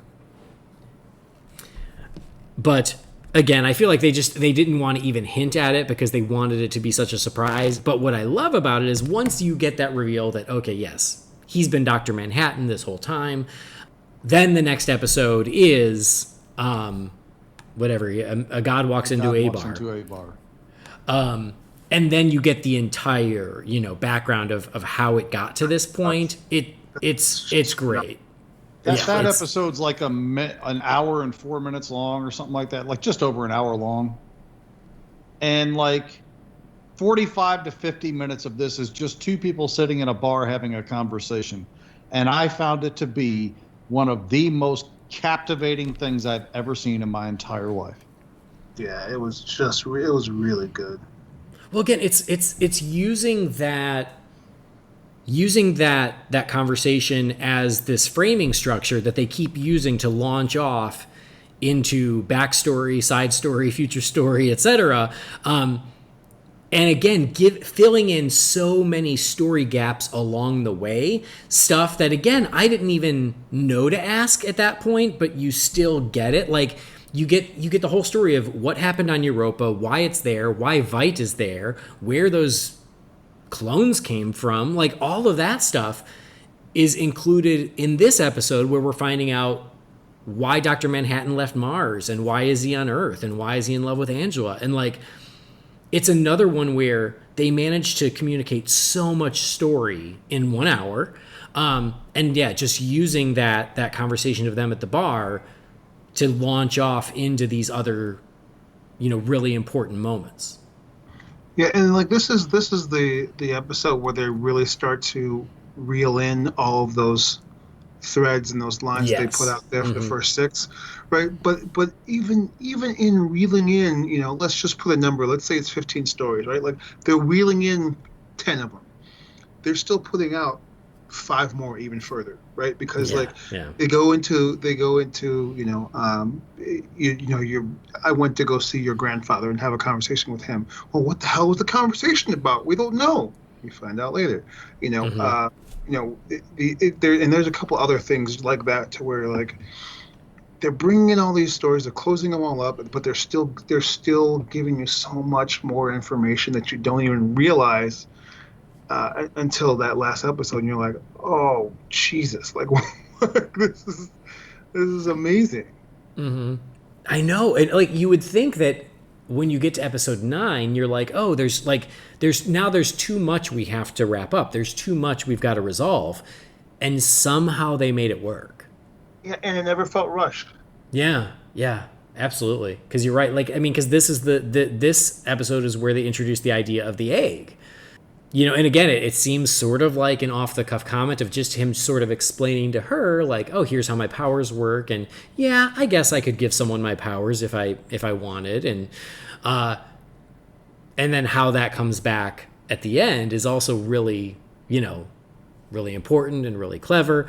The other thing is, like, in this conversation, there is when you find out about the device that Adrian made that allows Manhattan to have amnesia, so he forgets who he is, and so that way he can live a normal life with Angela. And Adrian says something like, "Oh, I bombarded it with tachyons, which means you can't see it and you can't affect it. It's like your one blind spot or whatever." So I guess this tachyon particles are essentially Dr. Manhattan's kryptonite, if you will, is he has no power over it. And then in the next episode, you find out, oh, they're going to kill Dr. Manhattan, and the way they're going to kill him is they have this tachyon cannon, and you just learn that, no, he can't, he has no power over that. He can't affect the tachyon cannon. And so when he's out there, and when he and Angela take on the 7th Cavalry and just lay waste to all these guys, I found myself going, destroy the cannon, come on, you're Dr. Manhattan. And I went, oh, wait, he can't destroy the cannon. That's the one thing he can't destroy. And they told us why. So it's like, again, it's those little bits of information and then how important they become later. Or the fact that, Adrian says, again, sort of off the cuff of like, well, you'll forget who you are, so you won't use your abilities unless it's like a life-threatening situation, and then maybe, and then it might be a reflex. And then, when you got the flashback of what they called the White Night on Christmas, when all of these cops got killed, they invade the Abar house, and you find out that he zapped one of them away as a reflex, and that's how the 7th Cavalry found out who he was on Earth. Like, again, just like really like woven so masterfully together. Yeah, that was a key piece right there, understanding that.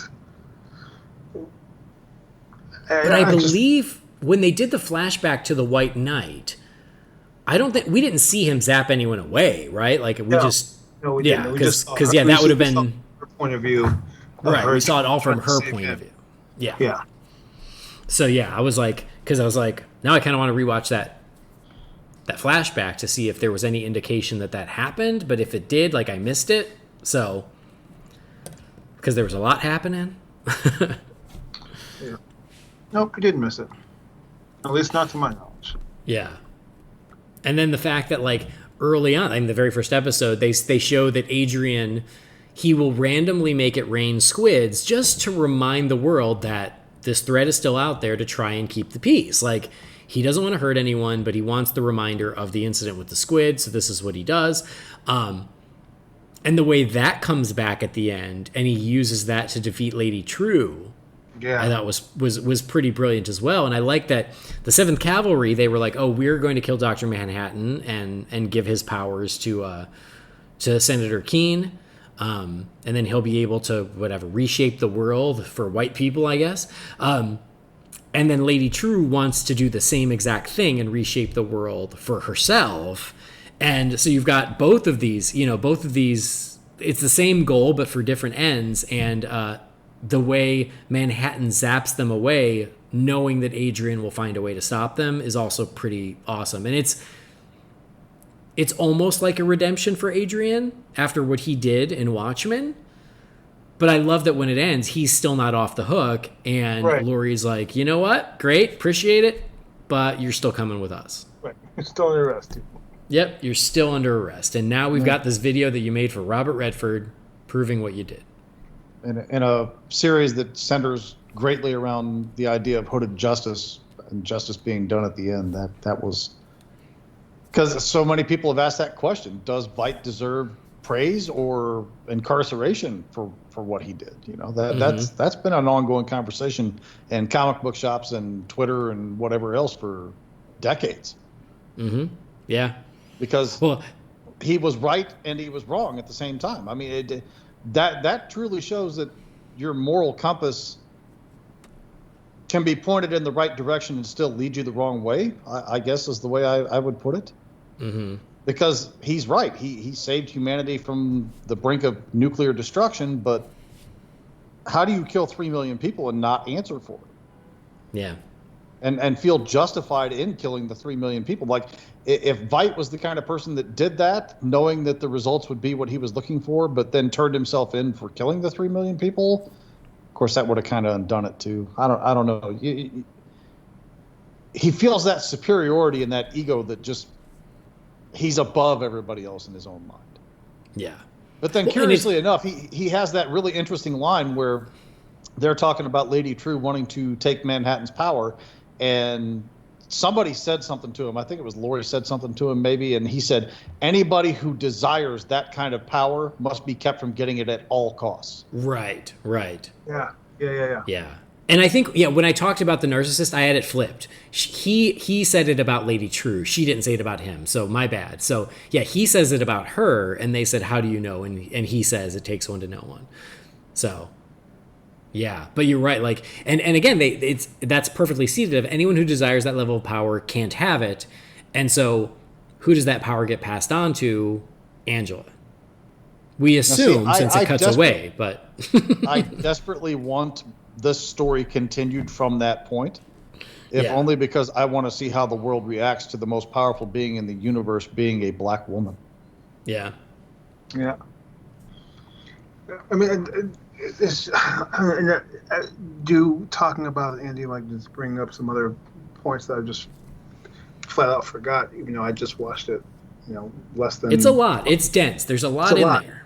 Yeah. But there's a moment there where Manhattan has been reawoken, and he's trying to catch himself up through his confusion and whatnot, and he's just like walking around the house and whatever, and she's like trying to reel him in and say, hey, there's shit going on, like there are people here to kill you, like they're here and whatever, and he's just like calm and cool as can be, and she's like get out of the pool, like, and he literally just stops and says, I need you to see me like this. Yeah, right. Because she needed to stop and understand that, like, what was happening in that moment right there in front of her was what was important. Mm-hmm. Right. And we obviously didn't know that, but like to sort through like all that chaos and find that like calm moment of like, I need you to see me like this. Just stop. It's such a powerful moment because when you think what happens from that point on of like him being captured and sending off White and all of them to kill True, and then he sends the kids to her grandfather at the theater, which happens to be across the street from where they were teleported to, where he dies. So she goes. So that's where she goes and seeks refuge from. So she's right there with her kids and their family, and she gets that closure with her, more closure with her grandfather. And then her grandfather makes the joke of, he said that you can't make an omelet without a few broken eggs. Mm-hmm. And it just ties it all the way back to now she's home cleaning, and she sees all these eggs that she took and she smashed on the ground, but there's one that's not. Mm-hmm. And then it goes right back to, you were talking about before, if I wanted to give my powers to someone, I guess I could if they wanted to invite it. But he put that caveat on it that I would never force them on them. I would give them the option to take them. Mm-hmm. Right. And go ahead. No, I was just going to say, you brought up the theater, and I'm so glad you did, because it was something else I forgot to mention, is I love how her grandfather, that was his refuge. That theater saved his life when he was a boy. And then, during the finale, that's where she seeks refuge with him and with her kids. And so, like, you kind of come full circle in that this theater is this little safe haven in all of Tulsa while the world is falling down around them. Yeah. They just...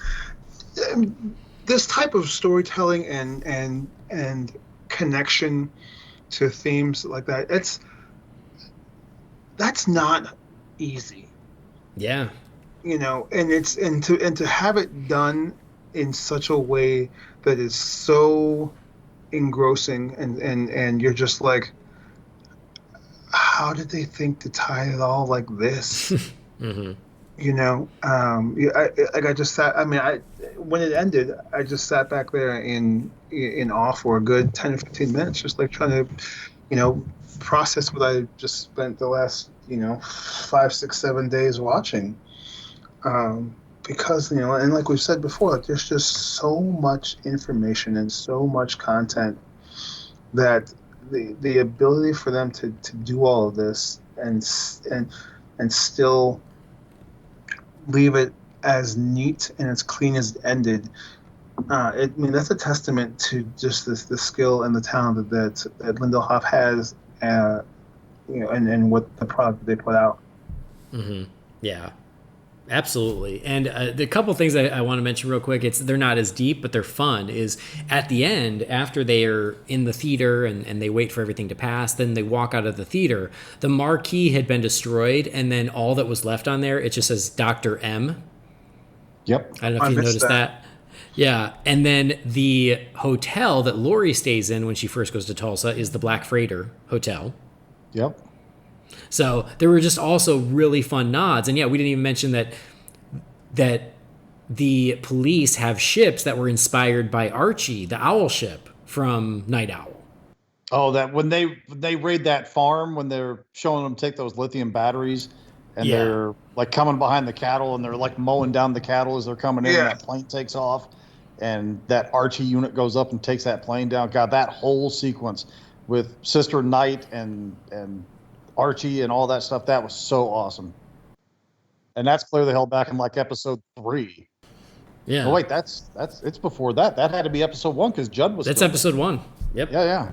Okay.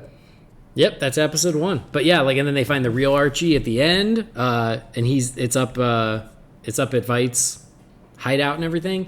And the setup so, yeah, that the like, police have basically stolen that design for their vehicles, and Veight saying, "I assume that you know how to fly this because you're a cop," and he's like, "Yes, I do." Mm-hmm. Yep. So tying that back around. Yeah.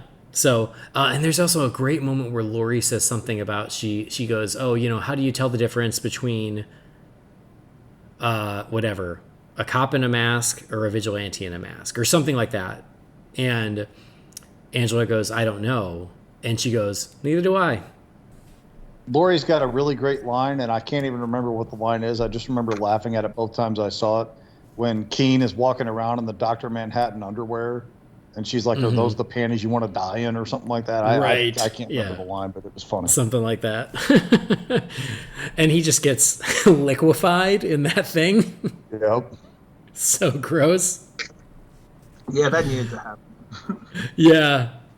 But and then like when Lady True is giving her speech and again, Frances Fisher, she's just like, "Listen, I don't care. You're going to kill us, just kill us. I'm done with it." Like, I don't need to hear your little speech. Yeah, I'm going to kill you. That cracked me up too, because she's like, "Well, save us the speech and just kill us." And Lady True, you'd expect her to just be like, "No, you're going to hear what I have to say." And she's like, "Oh, okay." Bip. Yep, that's fine. So yeah, it is crazy because then also this show does wrap up 30 plus year old loose ends, like we were saying about Adrian. Like at the end of Watchmen, it's always like, oh, like I guess he gets away with it, and so yeah, like guess what? Now he finally has to face what he's done. I mean, this is the death of Dr. Manhattan. Like they tell you a couple episodes before it happens, no, Dr. Manhattan is going to die, and you don't believe it. You're like Angela, you don't want to believe it, you don't believe it, you think there's a way out, and no, like this is the end. And when he zaps everyone away except Angela, and she goes, why didn't you send me with them? And he goes, because I don't want to be alone when I die, is also heartbreaking. Well, here's an interesting question. It's been a little bit. The book ends the same way the movie does, where the ragtag newspaper has Rorschach's journal telling about all this stuff, right? Yeah. So did nobody believe the article when it got published, or what happened there? That's a great question, because it seems like Rorschach's journal is known in this world. Yeah, it's referenced a couple of times. Yeah, but it doesn't seem that they believed the conspiracy. Because, I mean, I guess, like, Rorschach was considered a nut. He was considered insane. And Adrian Veidt was considered this beloved public figure. And so I wonder if it got published and people were like, oh, he was a nut. And so the people who adopted Rorschach's insanity was the 7th Cavalry, but I feel like it's almost implied that the rest of the world didn't believe him. And I think that's actually spoken to at some point in time in one of the episodes that he is considered crazy, or it might even be in, because there is one. Is it at the very beginning of one where he's opening with the monologue? I think it's the beginning of the first episode, because he's the one giving a monologue, where he even says that, like, that my thought process or whatever isn't widely accepted, and I'm seen as, a radical or crazy or whatever. So I think that's just kind of just setting the stage of, like, yeah, we know it's out there, we just don't believe it because this guy was just so far left. Yeah, or it could be, it's like the moon landing thing, like maybe that's sort of how it was. It's like, yeah, everybody knows that conspiracy theory, but nobody really believes it. Yeah. Yeah. I mean, you would think Looking Glass, being as sharp as he was, at some point would have read about that. So why he was so surprised when he found out it was real, if that's the case, I don't know. Yeah, no, it's a good question. I don't want to say I found a hole in this plot, but at the same time, that seems to me like it could have maybe been addressed a little more clearly, I suppose. I don't know. No, it's a good question. I guess we'll watch it a third time and slight find to the out. show. It's just more of a curiosity thing at Yeah. this point. Because let's face it, we've all read some shit that we thought was crazy, and it probably was, but that doesn't mean it wasn't, you know? Right. Yeah. Well, and again, like if the Rorschach's now his legacy is that his images and his philosophies have been adopted by this horrible, organization who does these horrible things. To your point, who wants to ally themselves with that, and who wants to believe them? Right. Fair enough. So, interesting stuff. The other thing, real quick, just because it made me laugh, is they set up, when we meet Lori, they set up her briefcase, and she opens the briefcase, and it's like they set up this mystery of, like, what's in the briefcase? Oh, yeah. And then when they reveal it, it's a big blue dildo. It made me laugh so hard. I guess she still misses John after all these years. Oh, all right. Well, we're getting close to 2 hours, so I feel like we need to start wrapping this up. But it just goes to show like how much stuff is in this show in 9 episodes. That I mean, we could probably haven't do even 2 more scratched the episodes surface of this show talking about the show. It's thick. Yeah, it's very dense. There's a lot to it, but absolutely worth the time. And like we said, just so well structured. It does blow my mind how they were able to lay it out, and make it all, connect, and then figure out when were the right times to share the right information, so it all came together at the end. So why don't we give some closing thoughts to season 1, or maybe only season, of Jamie, and we'll do a letter grade, because why not? Just some closing thoughts about this.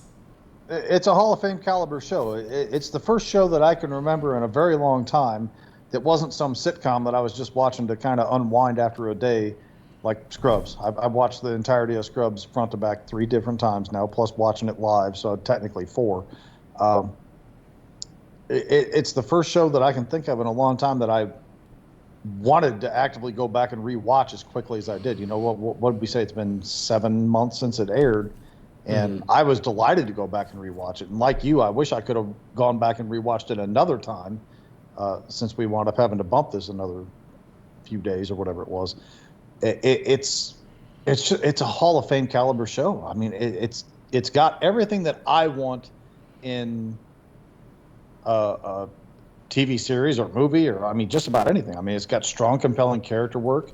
It's got the good action. It's got a very compelling story that's very original and very well done. And I don't know. I've been gushing on it for the better part of 2 hours, and I could probably gush on it for 2 more. I just think that it's absolutely fantastic. Yeah. Letter grade. I got to go A+, because I can't think of anything that detracts enough for me that doesn't score that high for the show. Mm-hmm. All right, Roman, what about you? Just because it's where Jamie ended is where I'll begin. It's definitely an A+. And I think when you there's a different level of not that you guys didn't enjoy it any more or less than I did, but myself watching it and seeing the themes that they were addressing and attacking in a very intelligent way, and then looking at just society as a whole right now, and how applicable a lot of what we were watching is a lot of what we're watching now. It's just so well done, and it gives a lot of context to, hopefully giving some people who, like Jamie had mentioned before, 3 people on this podcast who all have varying levels of education from varying different places that, you guys had no clue that any of these events or things had happened. I did, because I was taught that outside of the very education that I was given. So, Watchmen has always been attacking relevant and topical political sort of or socio-economical events and themes, and this is no different. And this is it doesn't shy away from anything, is very informative, very well done. There isn't a character that's out of place. There isn't any question that wasn't answered, like you said, Andy, and highly, highly, highly recommended to anyone that just wants to sit and not only be entertained, but also learn some things, and maybe force some introspection on understanding how certain things in society now have come to be. So yeah, absolute A+, and absolutely would recommend it to anybody who was going to ask me if they should watch it or not. Excellent. Andy, before you go, only because we're giving this so much praise for how great of a job everybody did with this, I do want to point out, and I can't remember the specific counts, and I can't speak to ethnicity, although I want to say there was at least one Asian in there. There was a lot of writing/directing done by females on this show as well. Yeah, so that actually was that. Yeah, that was a huge part of the concept for the show. Is Lindelof knew the themes he wanted to explore, and so he many of the episodes were directed by women. The writers' room was half black, half female. He wanted to have as many diverse voices contributing to this, so that way it speaks authentically to to the experience. And so I think kudos as far as that goes as well. Indeed. When I first watched this last fall, or I guess it was almost winter. It was around Christmas. I guess it was December by the time I watched it. I was like, oh my God, this is amazing. I can't wait to cover it on the show. But it was Christmas time, and it gets real busy at Christmas. And so it was something I always knew we would loop back around to when the time was right. And I felt that the time was right now for a number of reasons. Number one, because it's an amazing show based on a DC comic that is worth your time and worth discussing, but especially because of how relevant it is with what's happening in the United States right now, with the conversation of race and racial injustice. And amazing that this show came out just a few months before that really exploded in a big bad way. And so that also felt really appropriate.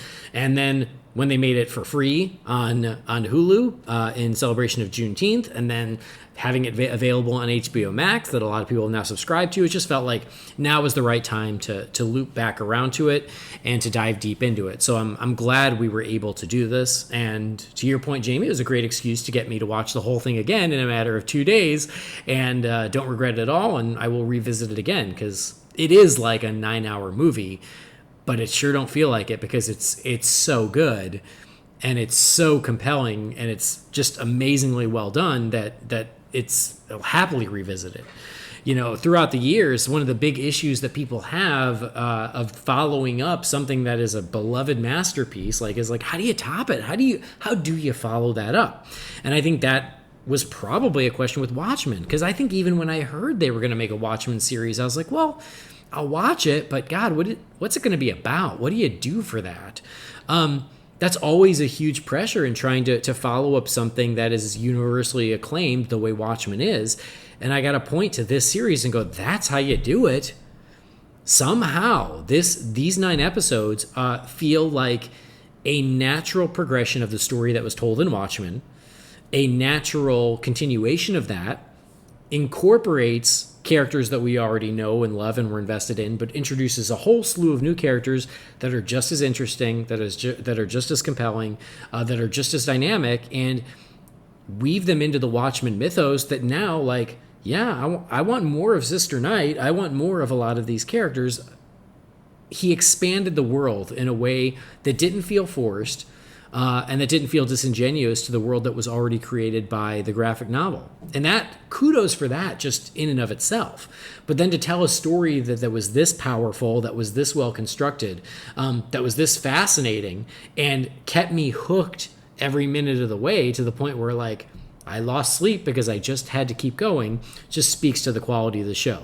It's incredibly well written, incredibly well constructed, amazing performances, amazing characters, some good action sprinkled in, and some really innovative storytelling, especially considering the episodes that we discussed specifically, but really the whole the whole 9 episodes is just really, really powerful storytelling. So yeah, this thing, they pulled off the impossible and followed up Watchmen with something that I would say is just as good, maybe even better. It's brilliant, and it's absolutely worth your time. So I'm with you guys. It is an A+. This thing is just bona fide brilliant.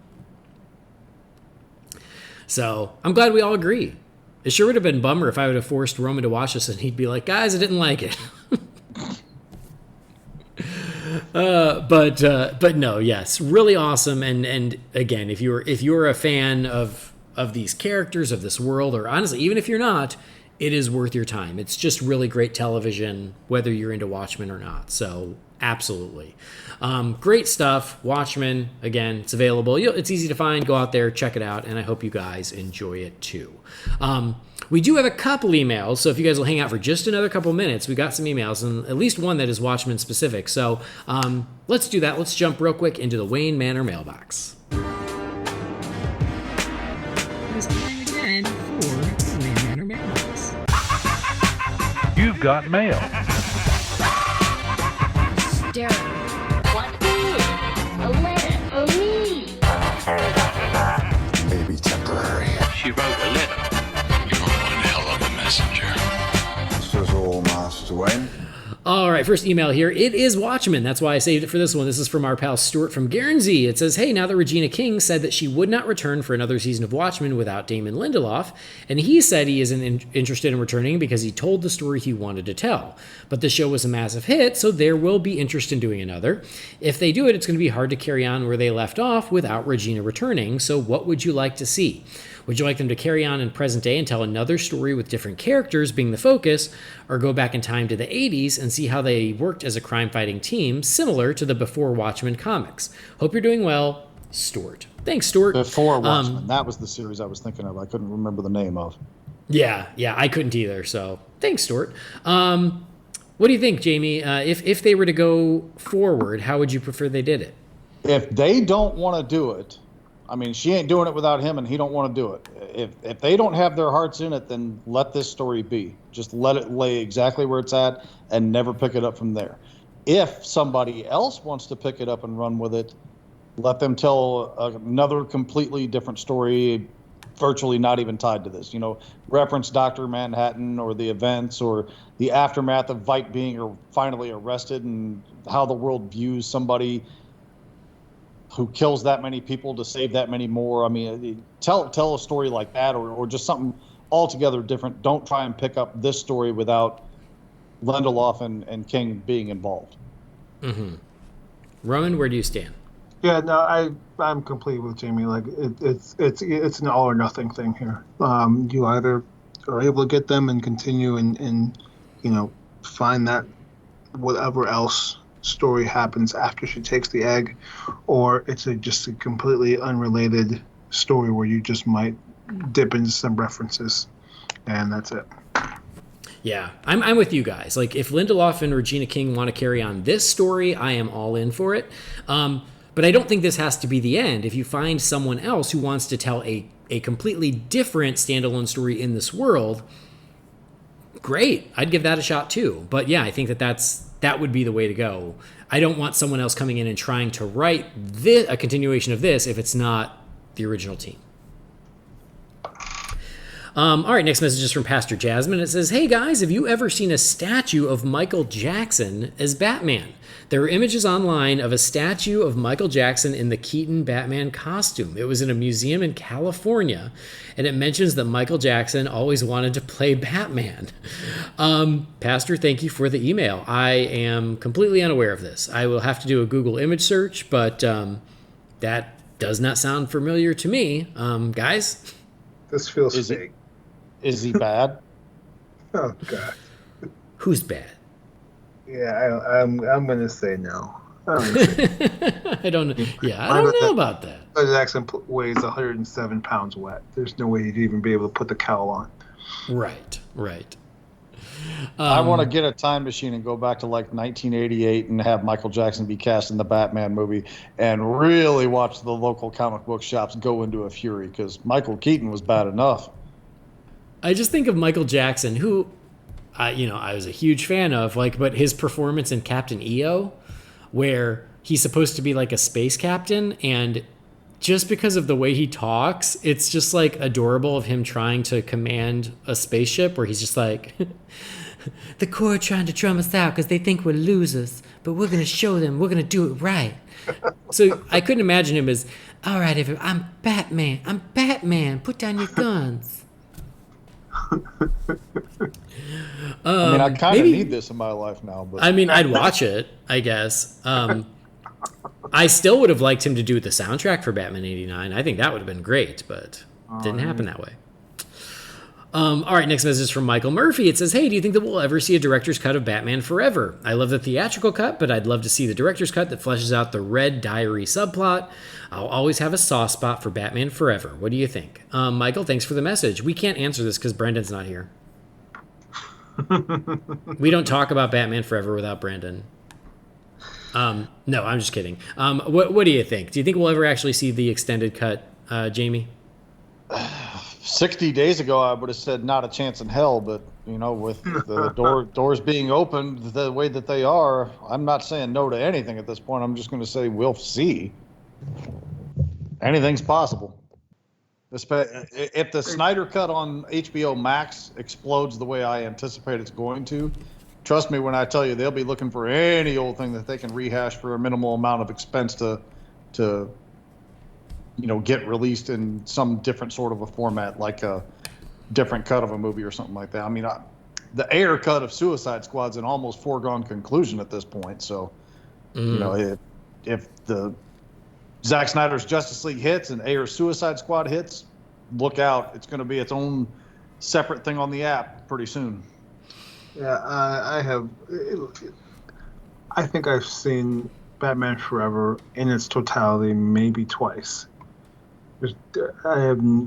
If they did make it, there's no way on God's green earth I'd even watch it. So I don't. I'm going to say I hope they don't, because that means they're taking time away from making something I would watch. Okay. Like Man of Steel again. Yeah. Obviously. I mean, of course I'd watch it. But I think whether or not they would release it all has to do with what shape is it in. Like all those extra scenes. Is there a version where they're already cut into the movie, or are they just sitting as deleted scenes somewhere? And if so, have they deteriorated? Do they still look okay? Can they be remastered well enough to look like part of the movie? I think that's what it has. It's more about that. Like, are the assets in a good enough shape to actually release? Because sure, I don't see any reason why they wouldn't, because enough people will watch it, because enough people will be curious. I just don't know like what shape all that stuff is in. So who knows? We live in an era where the technology exists. I know this because I just watched Winter Soldier on 4th of July. That they could take Peggy or Haley Atwell and make her look 95 years old and kind of hideous. So I'm just saying the technologies are marvelous in what they can do with visual effects now. I mean, that is true. I just, again, like, what shape is the footage? Even if they have a deteriorated portion of the film, they could fill it in with CGI is what I'm getting at. They Superman mustache comments on Twitter for that, please. I don't want to hear it. I mean, I guess they could, but like for years, apparently there's like an hour of deleted scenes from Planes, Trains, and Automobiles, but they literally said, we can't restore it. The footage is deteriorated in the vaults. The footage isn't like, it's not usable anymore. So I just don't know if that might be the case for Batman Forever. It's been 25 years. There are the couple scenes that are like on the extras as deleted scenes. Like, sure, you could cut those back in, but there's a lot more that aren't even there. We're not making a very strong case for the preservation of film in favor of digital here. Yeah. So, I mean, who knows? All right, next message is from The Dark Knight, and I don't know if he even says his name. He's just The Dark Knight. Okay. It says, hey there, it says, love all the way from India. Namaste. He says, I love Man of Steel, but I hate BVS and Justice League and what they did to Superman in those movies. I think Cavill was robbed of his Dark Knight when they decided to go for BVS instead of a proper Man of Steel sequel. Everyone, including Zack Snyder, Joss Whedon, Chris Terrio, David Goyer, and WB executives, are equally responsible for the state of Superman now. Since there is now talk of a Man of Steel 2 with Cavill, who would be your ideal choice to direct it? Mine would be Travis Knight, but please no Zack Snyder. We don't want the movie to be controversial even before it starts pre-production. I love all that you guys do, and my bat blessings are with you. Keep up the good work. Thank you, The Dark Knight in India. Nice to meet you. So, what do you think? Like, if they were to do a proper Man of Steel sequel, who would be your ideal choice to direct? Roman, since you saw Man of Steel 19 times, who would be your ideal choice to direct a sequel? Fuqua. Ah, okay. Cool. That works. Yeah, I think he can give something a little different to that character. I would be into that. Because, yeah, I feel like he's a somewhat underrated director, but he's always good. Jamie, what about you? Travis Knight, that's Kubo, Bumblebee, that dude, right? Yes. Okay, I wouldn't be opposed to that. Honestly, the Brad Bird thing's always kind of appealed to me for that. I'm sure it'll never happen because, reasons. But Christopher McQuarrie, that idea appealed to me, and apparently he's done with the idea now because he made the pitch and they didn't want it, and he said F you, and that's over with. I maintain I don't object to J.J. Abrams directing a Superman film. I just don't want him to write it. I don't know. I'd really have to put some thought into it, but I mean, there's a handful of choices I'd certainly be okay with. George Miller. Yeah, Jamie took my answer. So my answer was Travis Knight. I'd be all for, but my choice has always been Brad Bird. I think that he'd kill it. He'd knock it out of the park. I'm trying to think of someone who's not that, just to give you another option. And Tommy Wiseau. Oh, I mean, obviously. I think James Wan could do it. How about that? If he wants to take a break from Aquaman, I think he could also make a killer Superman movie. Do I need to go upstairs and get my wallet? Sure. Okay. But yeah, my answer for years has been Brad Bird, and I just think that that would be great, but who knows? That must be why I said Brad Bird, is because I've heard you say it before. That must be where that came from. I think so. Because, yeah, I think this question came up on Twitter a week or two ago, and that was my answer, so...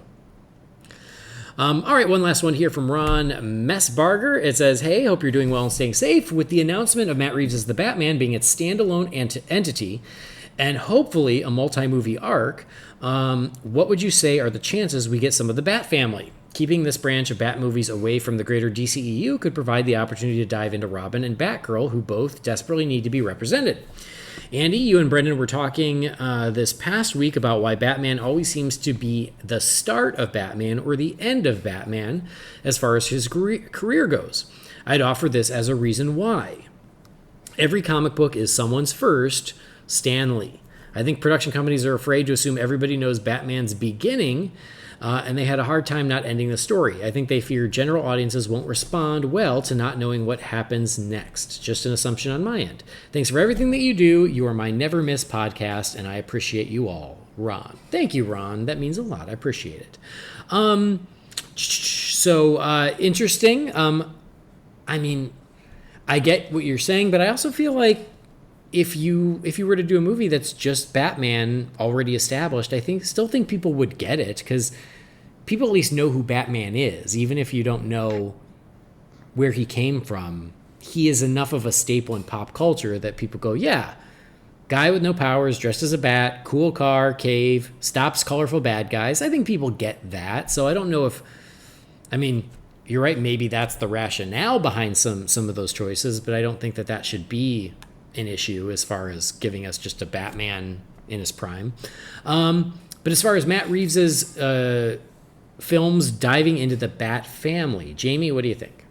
I think the odds in the sequel would be very high. In the first film, I'm not feeling it. Possibly something of maybe a reference somewhere, but I would really lean more towards the sequel being an extremely high percentage chance of that happening.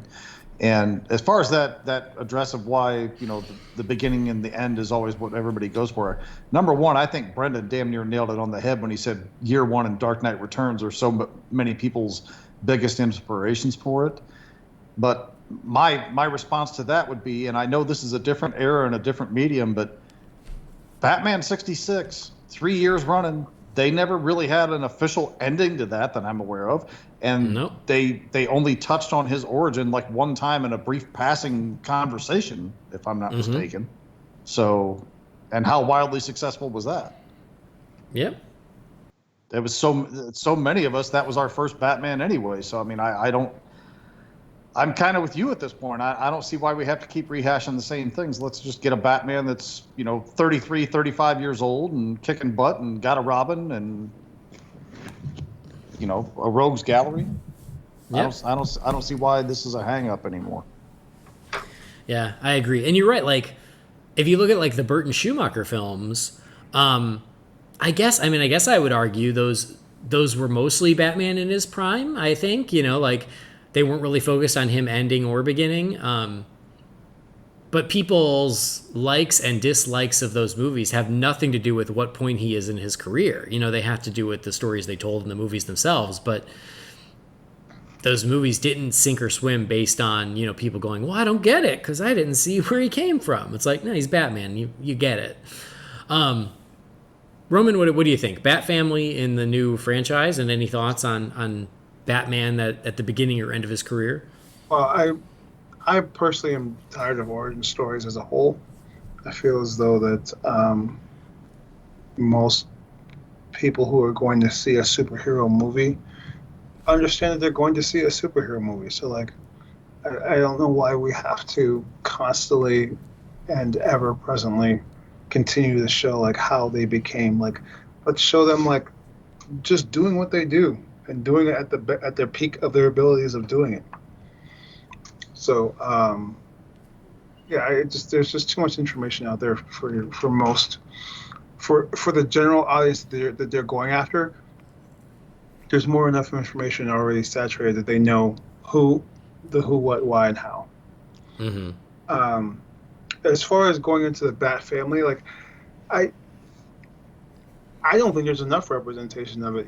I mean, I would love to see us get into, I'd love to see someone like the Red Hood on screen. I'd love to see, a Robin or a Batgirl or Damian. I'd love to see any of them, just because they're all their own interesting characters. One of my favorite comics was the most recent. I just read this maybe like a year and a half ago, I think it was. They re-released, they released a story arc of Batgirl. It was phenomenal. And I love, whether or not it was like accurate to her story, I don't really care. But it was, it was a story that was very intriguing, and I was cover to cover in 2 days. So, there's enough interesting characters in that Bat Family that there's no reason why we shouldn't be able to see more of them on screen. Mm-hmm. Yeah, I mean, as far as whether Matt Reeves will do it, I mean, I agree with everything you said, Roman. Like, yeah, I mean, I've been clamoring for more of the Bat Family on film for years now. That's new ground we need to really cover that we haven't really. But whether Matt Reeves is going to go there, I sure hope so. I'd say the odds of him actually going there are about even right now, just because I think I'm going to have a stronger opinion once we actually see the Batman to see his approach to the character and his world. Right now, I could see it going either way, but I sure hope so, because yeah, if he's going to do multiple movies, it is a wonderful opportunity to finally, do a big screen Robin right, to do a Batgirl right, and then whoever else after that. But yeah, I can hope, but we will see. And yeah, maybe they'll lay some just very vague seeds in the Batman to go, oh, he does want to go there eventually, which would be great. But anyway, that's it. We'll close the Wayne Manor mailbox. Nice quick one because me and Brendan just recorded like 2 days ago, so it's only had a chance for a couple of emails, which is nice. But if you've got a question for the Wayne Manor mailbox, you can send that to Holy BatCast at rf4rm.com. And I'm kind of grateful that there were only a few because, we talked for 2 hours about Watchmen. So we're going to wrap this baby up. Roman, thanks for coming out of retirement to join us today. This was great. Absolutely. It was a pleasure, and I can't wait to get out and do it some more. Well, now that we know that you can do it after the kids go to bed, we'll make this happen. Man. Tell folks where they can find you. I live in Michigan. Yep, just wander Michigan, yelling Roman.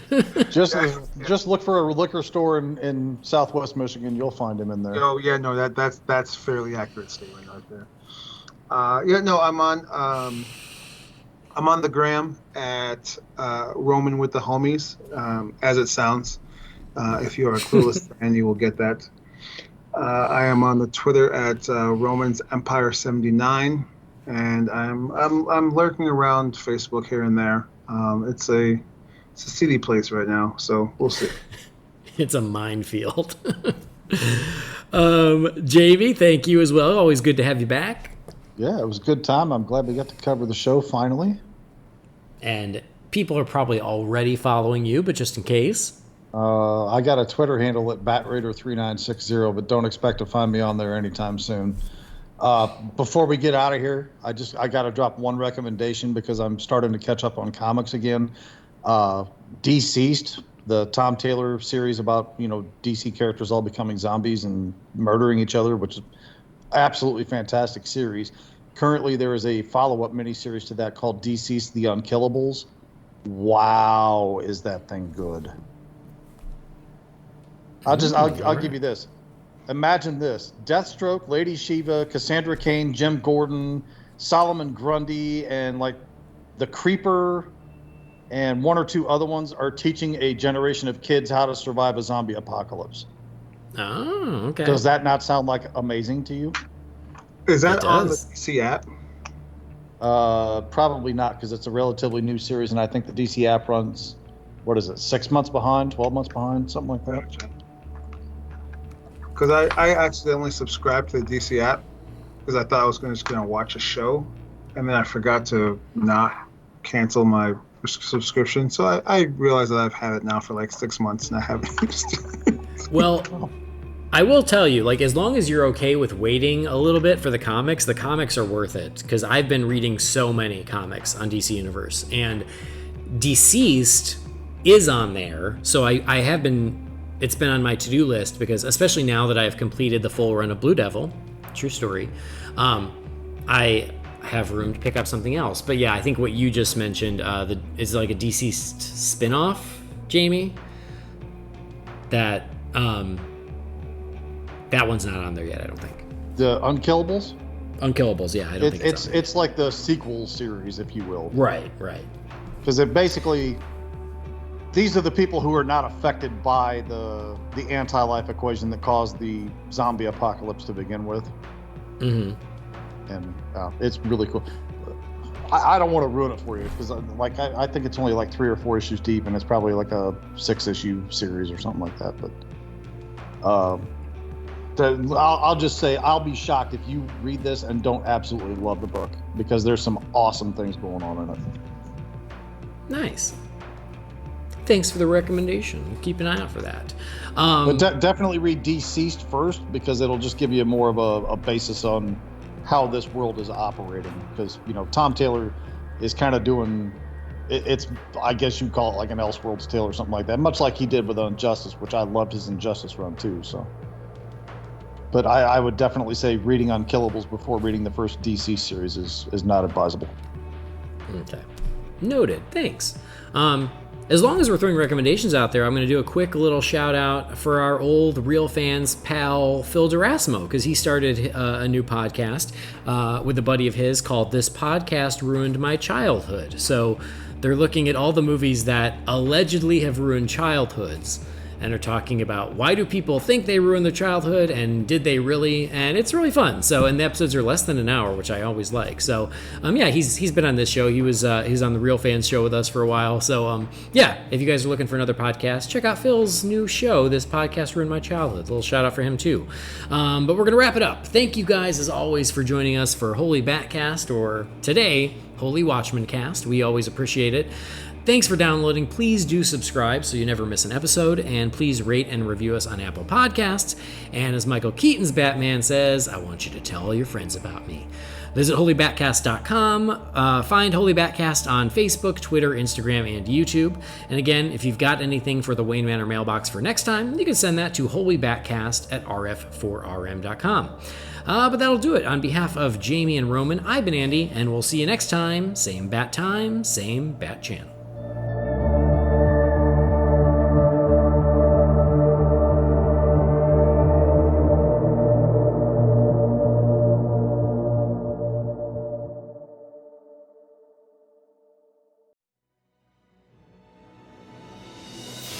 Holy BatCast is brought to you by Real Fans for Real Movies. Remember, the thoughts and opinions shared by the participants are theirs and theirs alone, and do not represent the companies or organizations they happen to work for.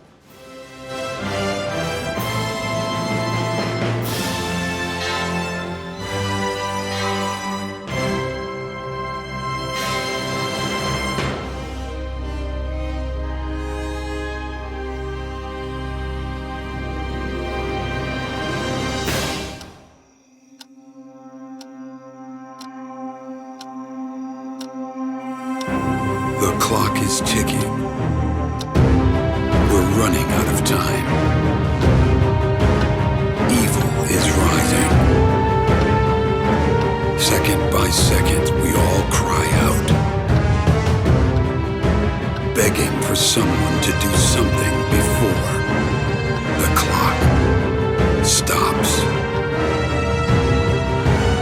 Who will save us? American Hero Story, Minutemen.